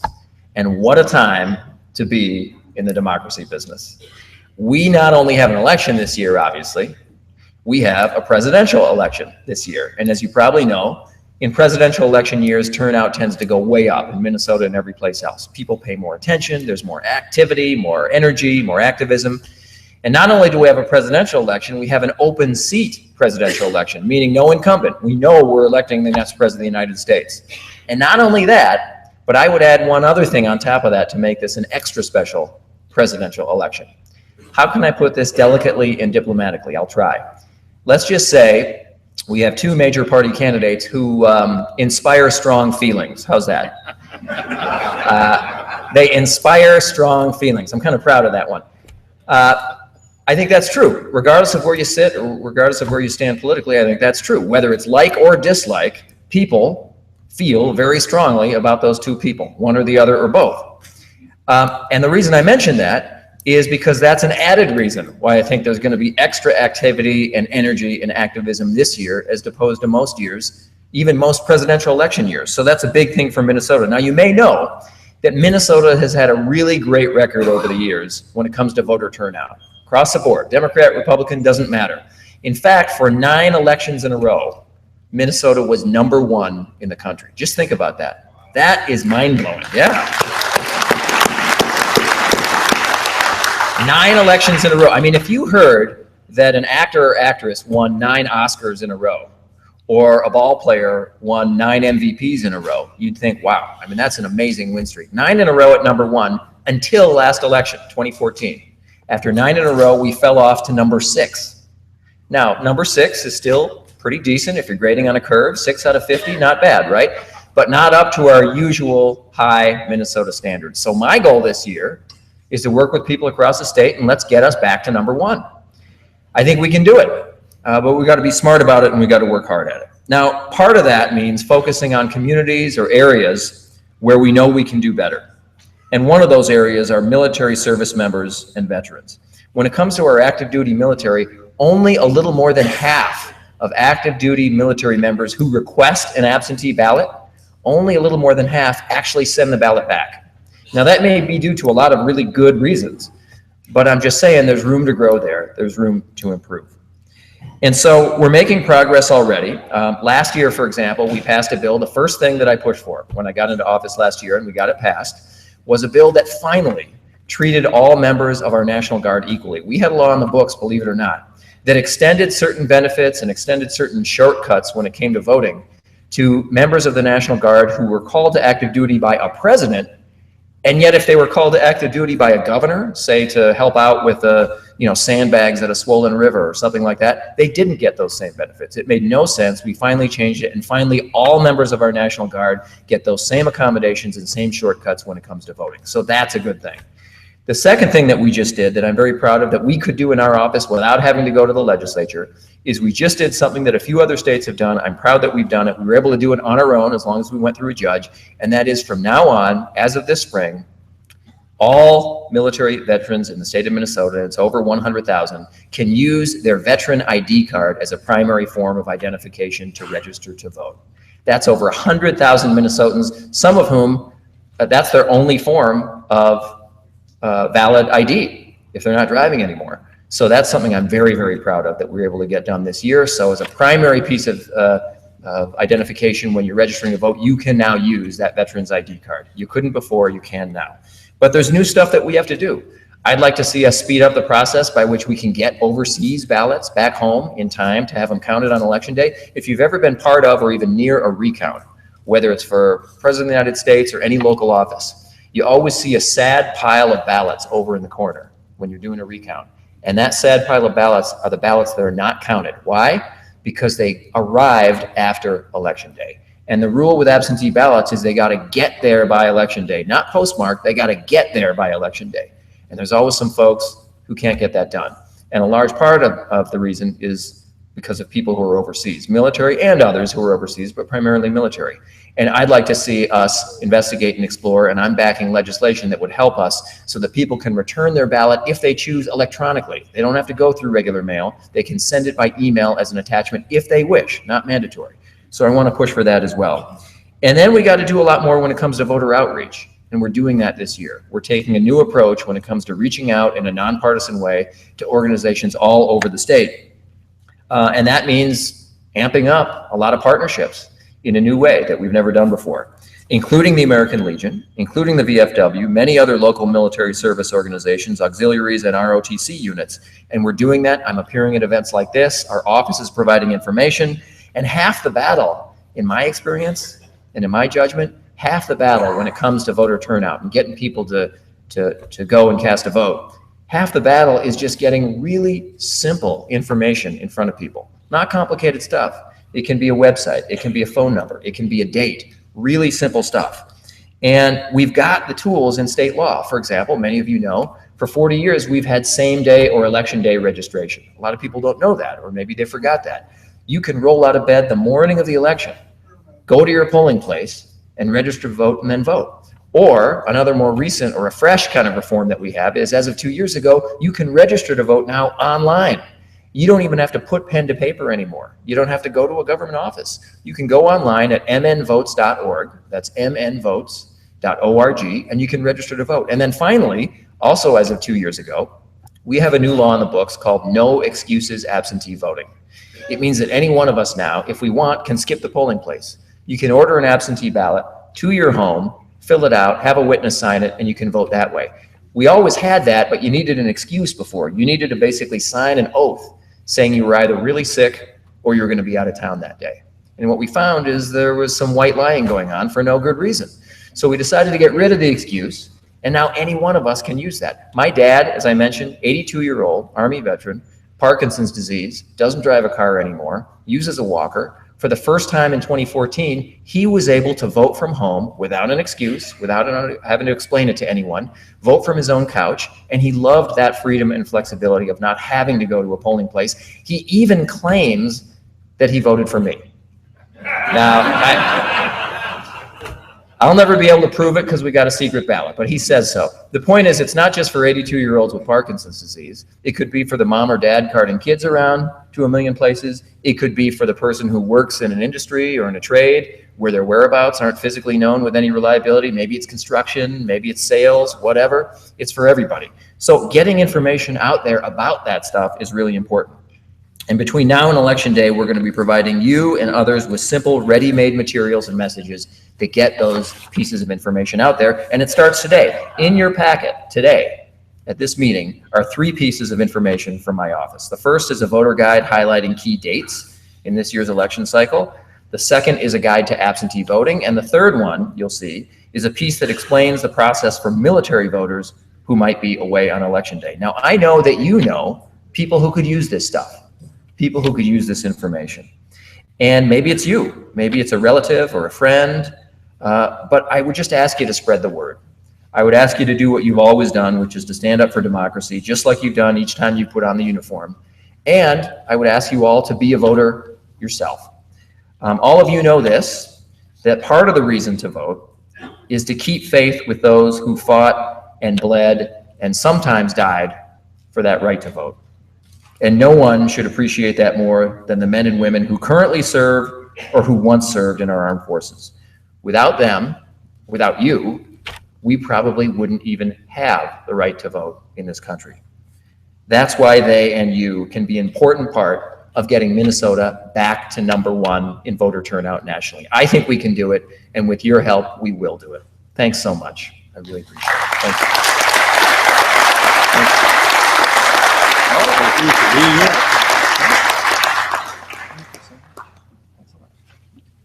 Good luck on your efforts. I was aware of those ballots that weren't being counted, and one time they said if it was marked free, like some of us were able to when we were overseas, those ballots were set aside. So good luck with your efforts. I always thought it was very unfair. The people most directly affected by the commander-in-chief weren't able to select them. So I hope you're successful in your efforts. At this time, I would like to call on Bill Barbanek, the chairman for LIT for the Department of Minnesota.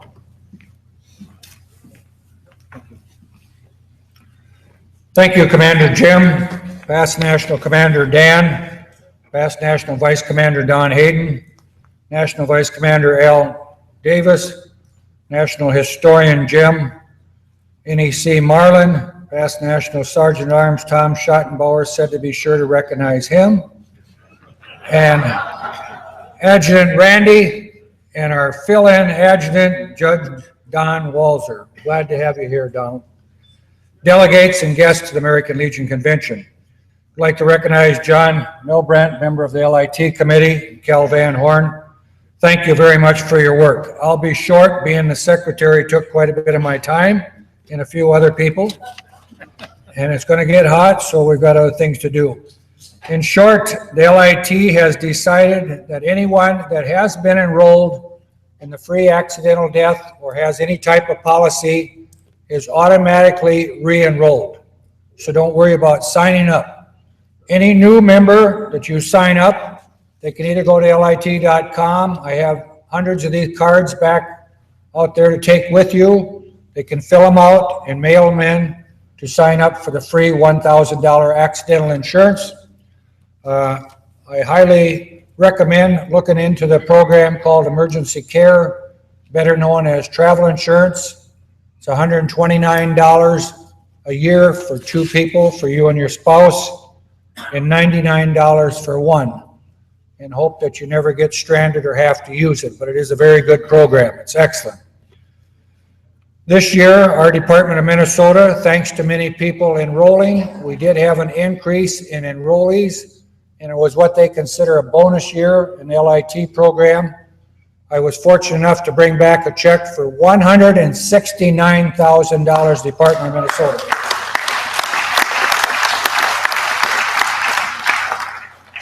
I would like to thank our adjutant.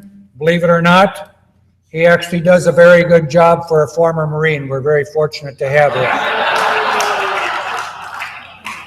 I'd especially like to thank, under his direction, Jennifer, Laura, Misty, and Al and Jeremy that work very hard for our department, work very hard for our veterans. He has them trained very well. They call up about insurance, and Jennifer must have my number memorized as sleep because I get calls during the night. And that's fine. That's my job, and I'm sure John does too. So if anyone has questions, we appreciate any time calling us or doing whatever we can. We think it's a great program. It's a great revenue source for our Department of Minnesota. Second largest revenue right after membership. So I live and breathe LIT. It's a tremendous program. It's another tool to sign up members. One more benefit that we have. And now I see the gentleman from USAA. I just talked to him, so I'll let him do his own talking.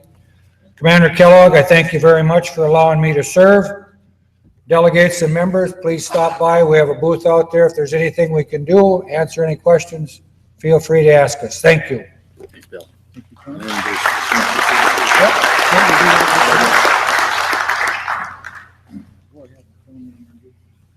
Okay, at this time, we're going to ask Mr. Barbanek to please introduce Lieutenant Colonel Matthew Smith from the Selective Service. I just removed my cap because I'm pretty hot, but this is a neutral position. I am the State Director of Selective Service. I came here last year, and thanks to past Commander Peggy Moon and Randy Teasdall, I am now your Selective Service Director appointed by your President of the United States and your Governor.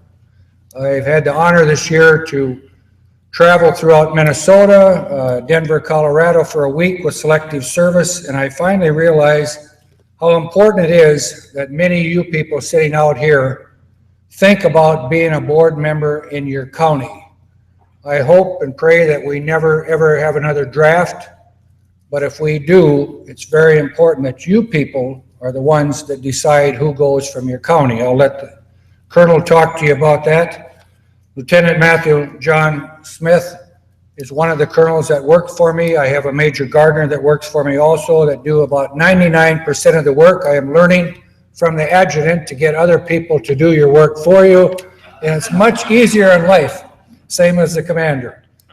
Colonel Smith actually went in as a private in the Army, so he's went up through the ranks. He has about 3 pages of awards and things that he has done. He's a tremendous veteran. And one thing that I want you people to really think about, this gentleman serves as a police officer nowadays. He serves in the city of Forest Lake. He's been a police officer for well over 12 years. He has served 2 overseas tours, served in Desert Storm back in 2000. 2008, 2009, he served with the Red Bull overseas. He has received many accommodation awards and decorations.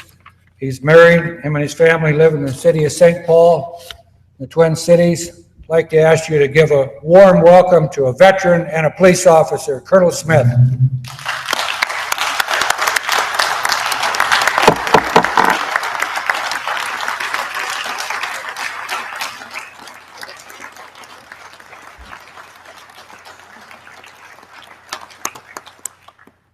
Thank you very much. Good morning. Good to see all you Legionnaires. I appreciate you allowing me the opportunity to speak with you on this matter. It's very important. Even though we have an all-volunteer military, it's important that we maintain in transparency the ability to generate manpower through selective service. In the event that we ever have a domestic or overseas crisis or national emergency, conscription into the military for medical reasons, if there was some type of a medical outbreak, we still have to rely on America's insurance policy, which is the selective service. My job is to basically manage the 7 area offices that geographically cover the state, much like congressional districts. By counties, we have certain positions for a 5-member board. These local boards comprise 5 individuals needing a quorum to hear and vote on issues like conscientious objection, medical issues, hardship issues, ministerial studies, things that would preclude individuals from being sent off to active service to defend the nation or to thwart some type of a domestic problem. It's very important that we keep these boards up and running, and Mr. Barbanek and myself work hard to reach out to organizations that have the ability to find individuals that can volunteer their time.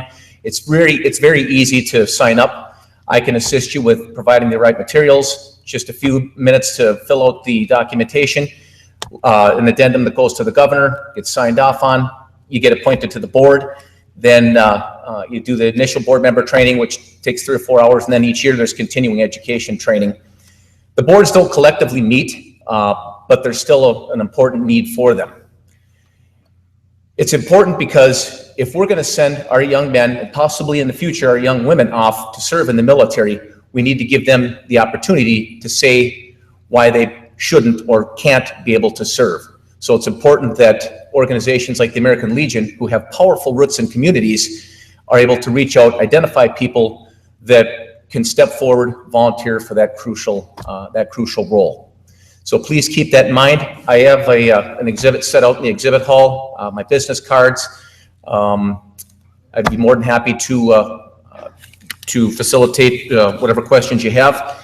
Most notably, we do have a couple of inoperational boards across the state of Minnesota. We have 2 currently. Area Office 4, which is local board number 16, comprised mainly of Lyon County, Pipestone County, and Redwood County. We're missing those key positions in those boards. I need those boards to be filled so that we, like I said, if we ever needed to generate that type of manpower, we could do that. In addition to a board, local number 19, Cottonwood, Jackson, and Rock counties. And also after that, we're getting fairly close to an inoperational board in Otter Tail and Wilkin County, Grant, and Stevens County. And it's also important that that we identify potential future board members, because we're having people that are retiring, stepping down, and we have to keep that wheel churning to keep our state ready. In military terms, it's a readiness issue, and it's one that I think is very important. And I appreciate your time and attention, and thank you very much. Thank you, sir.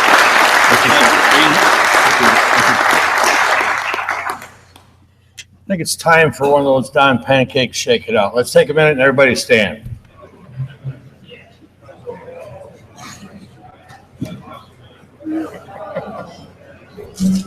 Hour and a half is enough.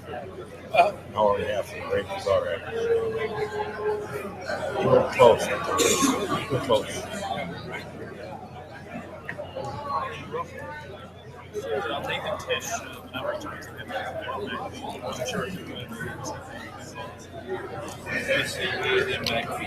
Yeah, so that's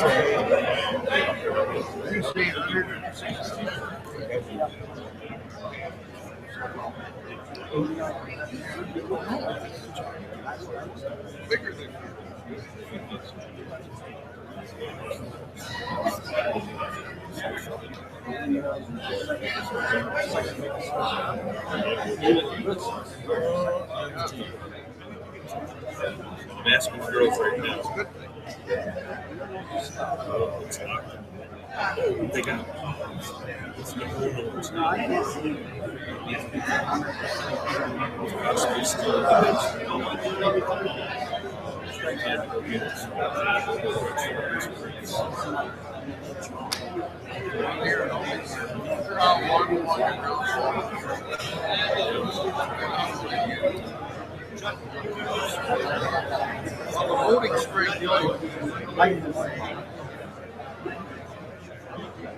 they don't see his cameras.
Okay, let's be seated and get back in session, please.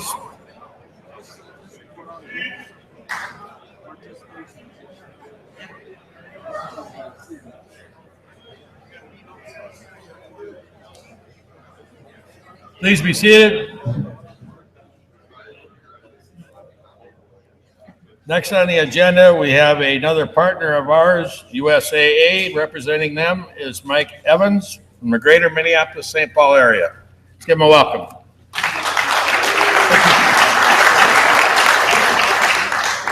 Good morning. How is everyone? So my name is Mike Evans. I'm the local USA Military Affairs rep. I work out of my house here in Owatonna, Minnesota, and I run around Minnesota, Wisconsin, and the Dakotas, elevating the brand, raising product awareness, and telling everybody about who we are, what we do, and how we help. I know I'm a veteran. I served 25 years in the U.S. Army. Fort Jackson, South Carolina in 1980. Not as old as some of you, but older than others, right?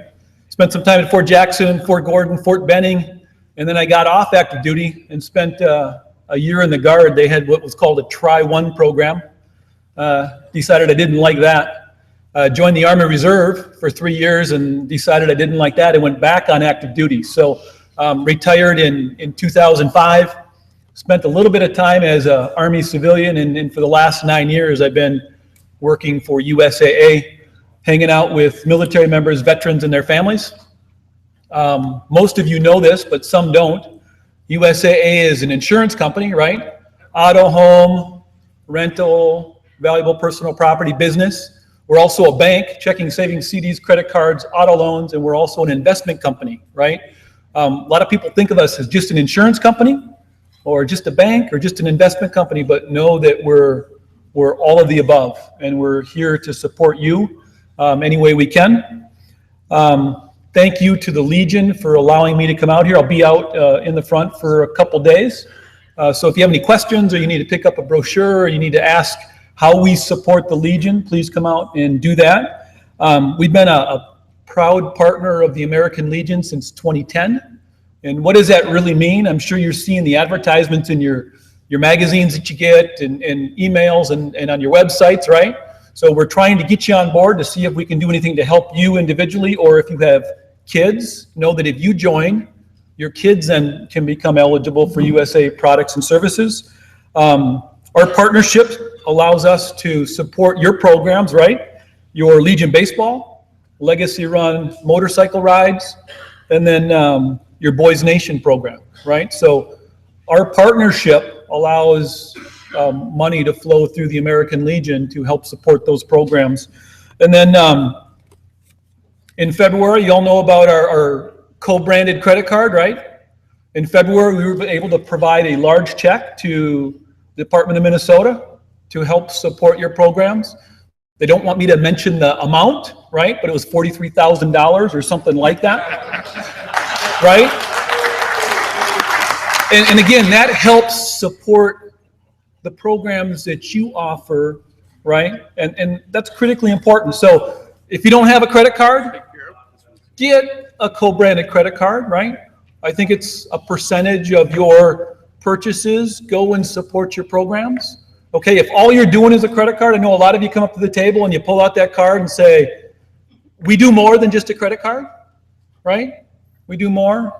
Next time at your renewal for auto insurance or home insurance, call us for a quote. See if we can provide better coverage at a better price point and give you the customer service that I think is top notch. Okay? So on behalf of our CEO, Stuart Parker, and our 27,000 plus employees, thank you for the opportunity to be here and to speak with you this morning. And as part of the less than 1% that serves our nation, thanks for your service and God bless.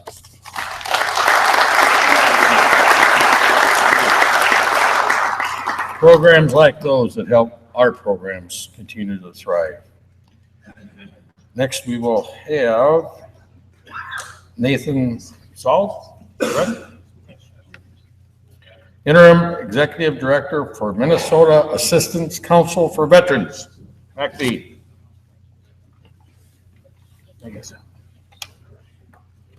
Good morning. Nathaniel Saltz was not able to be here this morning. I'm here in his stead. My name is Nathan Tisch. I'm an outreach case manager out of the MACV office in Mankato. I'm going to take a couple of minutes of your time here to explain to you some of the programs that we offer with MACV. We are a nonprofit organization that assists veterans and their families when they're going through a variety of hardship or crisis type situations, usually when it pertains to housing stability related issues. So of course that includes literal homelessness, but it may also include a variety of risks of becoming homeless, which could be facing a possible foreclosure or eviction action, or something a little more simple, such as a disconnection notice for utilities being shut off. A lot of times financial arrears that are that occur because of a medical hardship or a sudden loss of income, maybe loss of employment that was unexpected. These issues arise, and our organization has state and federal funded programs that can provide financial assistance to get veterans back onto solid footing again, moving forward. We operate out of 3 regional offices. We have one in the Twin Cities, one in Mankato, and one up in Duluth. Our model and framework is nationally recognized for its success. In 2015, we served approximately 1,950 veterans across the state. We made more than 25,000 contacts. We have a legal team, the vet law legal team that operates out of the Twin Cities area that conducts free drop-in legal clinics for veterans. Last year, they conducted 40 legal clinics and served more than 1,700 veterans at these clinics. We've also got an employment coordinator at each of our regional offices. The employment coordinators have oversight of the Department of Labor's HVRP program, the Homeless Veteran Reintegration Program, which can assist homeless veterans with additional services related to securing employment, along with their solid, new, stable housing situations. Keys to MACV's success are a quick response time for veterans with immediate needs, an emphasis on accountability and self-sustainability for the veterans through case management services, and providing proper referrals to additional agencies that can help a veteran in a variety of other ways, such as seeking a Social Security disability type claim or a veteran service connected compensation. And we work an awful lot in collaboration with additional agencies, always with a county veteran service officer or veteran service offices, any other agencies that are around that can assist. Our website is mac-v.org. That's www.mac-v.org.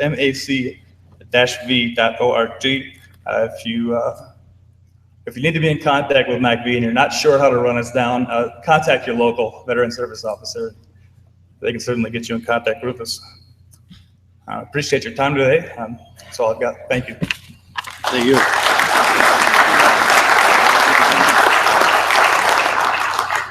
They truly do provide a tremendous service to our homeless and distressed veterans across the state of Minnesota, and it's much noticed and very much appreciated by our entire veteran community. At this time, I would call on Carl Moon for a presentation. He is the Employment Committee Chairman.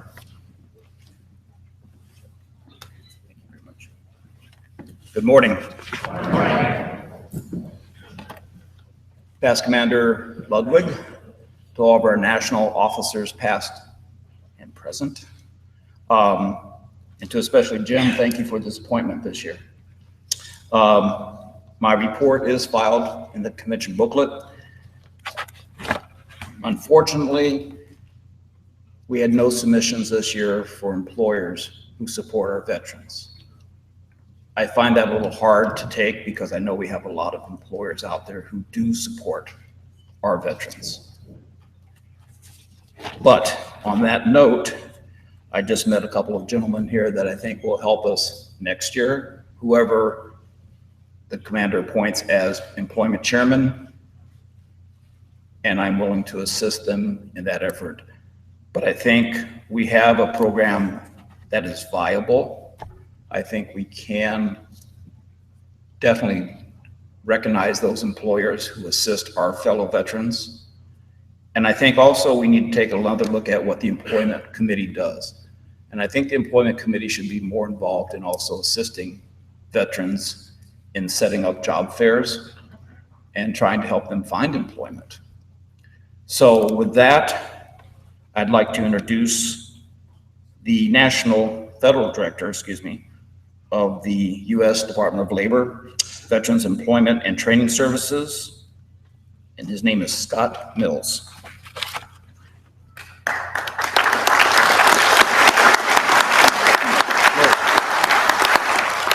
Wow, good morning. It's great to be here again. It's been a couple years for me. I was here about 2 or 3 years ago. I had to take care of some other business last year. Everybody knows what it's like to have kids. Anyway, I am Scott Mills. I'm the state director for the Veterans Employment Program here in Minnesota. We have a representative like me in every state within the continental United States. I'm also a veteran, retired Command Sergeant Major for the Minnesota Army National Guard. I was fortunate enough to serve under General Shelito and General Nash. I ended my career with just under 28 years. So I'm very excited to see some of the friendly faces in the audience today.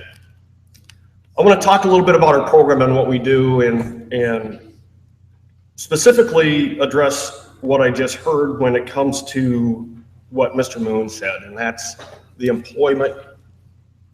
employers and nominations for this year. Understand that we work with hundreds of employers throughout the state of Minnesota. There are more employers hiring veterans today than there were at any time in recent history. So if we're having issues connecting with some of those employers in your districts, in your communities, let us know because we can connect you with them and we'd be more than willing to. We have some things going on in Minnesota that are unfounded in other states. We have a team approach to taking care of our veterans, where we have federal agencies, state agencies, local government, all working together to take care of our brothers and sisters. There's no internal fighting. There's no arguments. We're there for one reason,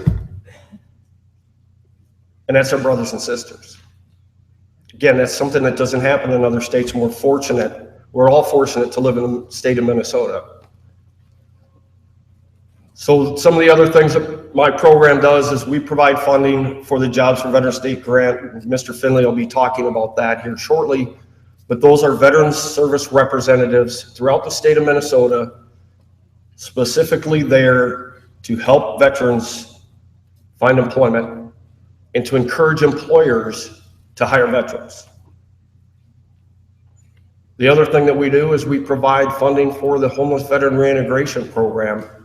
MACV holds 3 of those grants here in Minnesota in Mankato, Duluth, and Minneapolis. This year, we awarded $35 million in an attempt to end homelessness throughout our nation. And MACV was kind enough to stand up and say that they would take on that responsibility in those communities. The other thing that we do here in the state of Minnesota is we do all the USARA investigations. Everybody probably not familiar with the Uniformed Services Employment and Reemployment Rights Act of 1994, where if a veteran or service member is discriminated against in employment, They file a claim with us. We do an investigation and try to mitigate that. If we're unable to do that, it goes on to the solicitor's office or the Department of Justice.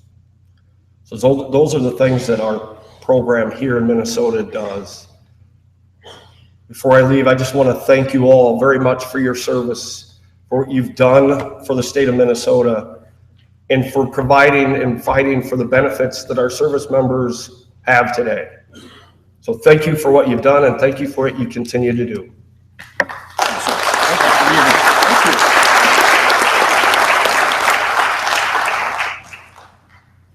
Commander.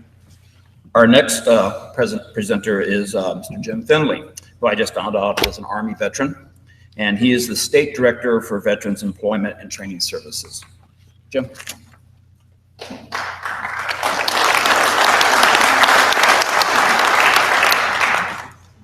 Good morning, everybody.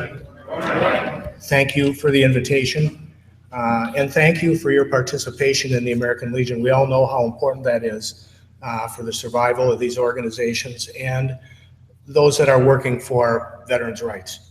I'm just going to do kind of a quick update, talk about a couple of events that we've had recently, mention a couple more that are coming up. We just finished our annual Veterans Career Fair. Every July, the governor declares July as Hire a Veterans Month. And so DEED and Department of Veterans Affairs get together with a lot of other partners, including American Legion, and we put on this Veterans Career Fair. It happens every year up at the Earl Brown Center. We just completed our 10th one.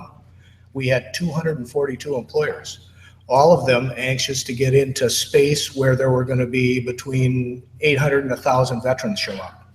So it is a great benefit for employers. It's a great thing to put veterans in front of 240 companies at the same time that are all veteran friendly.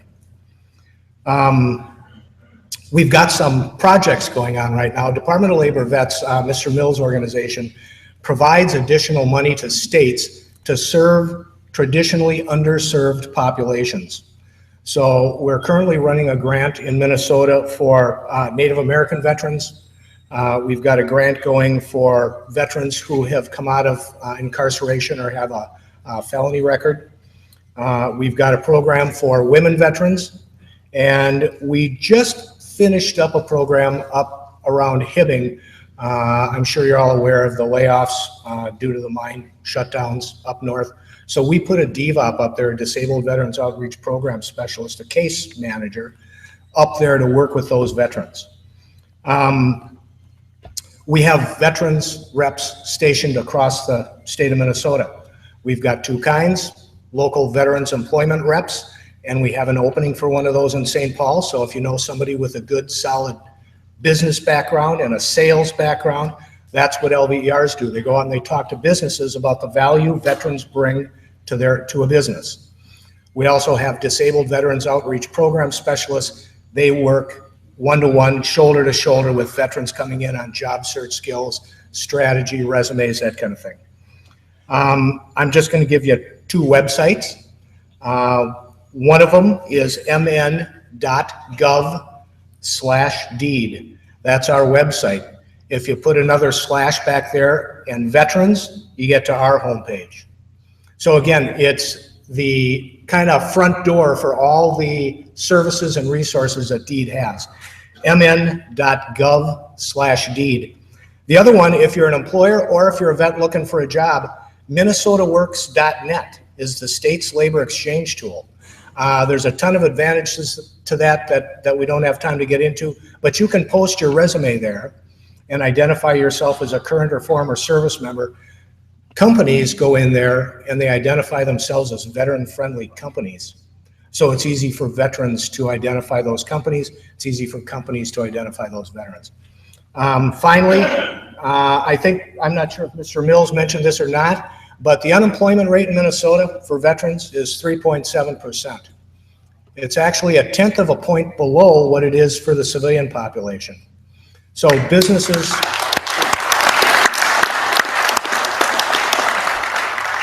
Minnesota businesses have really responded to this. they're listening and they're interested. And so, as Mr. Mills mentioned, there's a lot of businesses out there that are looking for vets. I get calls every day. So anyway, again, thanks very much for the invitation. Thanks for all that you do. Thank you for your service. Thank you, sir. Thanks for being here. He's gonna, one more thing. Again, I'd like to thank Scott and Jim for their time today. One closing remark to all of our new district commanders. I really want you to take time when you make your appointments for your chairman of your various committees and hold them to the work that you assign them to. They're there to help our fellow veterans, and I hope we'll have a better year next year. One last thing too is I picked up the packet for the employment committee. We're meeting in section D in the exhibit hall. Again, Commander, thank you for the appointment. Thanks, Carl. Thank you. Appreciate it. Randy? Thank you, Commander. Just to take a quick point of privilege, and for those that don't know it, I was a DVOP at one time, and I pretty much worked under Jim, and he was an area supervisor for DVOPs and LVERs, and he was an LVER himself at one time. I eventually became an LVER, and during those days, I was working within the 10th district where I lived at the time, and I was active, and they asked me to be the employment rep. And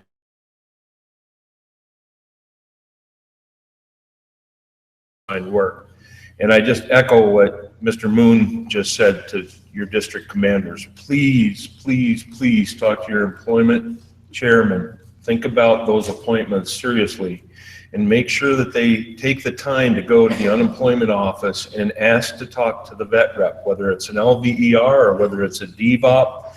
They should have as much connection with that person as your rehab person at the district has with the county vet service officer. In actuality, they should both flip-flop and know each of them. Your employment person should know the CVSO in the county as well as the vet rep, DVOP, or LVER. So those appointments are important because those appointments eventually lead to answering questions that lead to the Pat Cliff Award, that lead to recognition at the National Convention for Minnesota in the area of rehabilitation and helping veterans find employment. Another part of that, as I spoke at the DEC last night, educate them to go into the colleges. The door's open. They can go into the colleges and talk to their state college representatives in every state that work just with veterans. So I echo and thank Mr. Moon for bringing that up and echo that. And it's good to see Jim and meet the new DVET. So thank you very much. And thank you, Commander. And this is a good program. Thank you. Give him a hand for being here.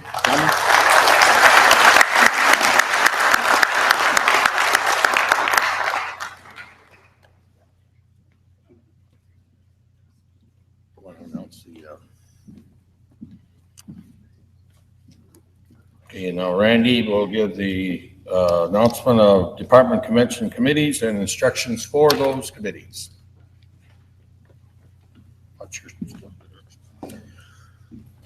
All right, the committee meetings will be held as stated at 1 p.m. Mr. Walzer has the packets. You need to pick the packet up before you leave the convention hall. To the convention committee chairman/secretary, for the purpose of administration during the convention, please take note that the following assignments: Convention Department Headquarters, Mayo Civic Center, Secretary Randall Tesdall, Public Relations Al Zidane, Headquarters Finance Liaison Laura Weber. Your convention committee's envelope that you need to pick up, someone from every committee needs to come pick it up, contains suggestions to the chairman, secretary, and members of the committee to proceed for processing resolutions and preparing your report. There's a roll call form in there. If any resolutions were assigned to your committee, they're enclosed in your packet. And you're charged as listed for the disposition form. There's a form that tells you how to do that, what to do with it. The convention proceedings, convention committee reports and resolution form 20 from 2015 department convention are also contained in here. And your department constitution and bylaws, as well as the reports as they appeared in the Legionnaire this past month. Please complete them. All convention committees will have their first meeting at 1 p.m. as earlier stated, Thursday, today, in the meeting rooms as assigned. You must go to the convention department headquarters, which is located this way, my right, your left. You've seen it, I'm sure, as you went to your caucuses. If not, there's signage that directs you there. Go there immediately following your meeting so that your report can be typed and prepared. That's the report that says we gathered at this time at this place, and then we elected this person as secretary, this person as chairman. We reviewed the following, sir. Thank you very much, Commander, for allowing me to serve on this committee. That's what you're going to perform. Sometimes I know I'm really getting detailed on it, but almost every year somebody either forgets to pick the packet up before they leave the room today, or they forget to go have their report typed up. And then when they come up here, they go, oh, I got chicken scratch and I don't know. So the girls will read it. They'll work with you one-on-one. They'll type it out. They do a great job. So please follow those instructions. Committee members, make sure you come up and see Mr. Walzer, pick up your committee reports. Thank you, Commander. Thank you. One last thing before we recess. Earlier, when we opened this morning, we recognized all new attendees. Please come forward to the stage after we recess for your photo. Do you have any announcements? PR, that has to be done. Just a reminder, PR equipment exchange by the district commanders needs to happen today. And that's over in where you had your caucuses. NELPA meeting. NELPA meeting, following the memorial service, right down on the front of the auditorium. That should be it. Photos will be taken of the department officers and the district commanders will be taken on Saturday, immediately following the close of the convention. The location will be to be determined. Please dress accordingly. So be prepared to have your official photo taken on Saturday. Please come to the convention dressed appropriately. Al Zidane will direct us as to where we'll do that at. And then okay. Please rise. Sergeant at Arms, please recognize the colors of our country.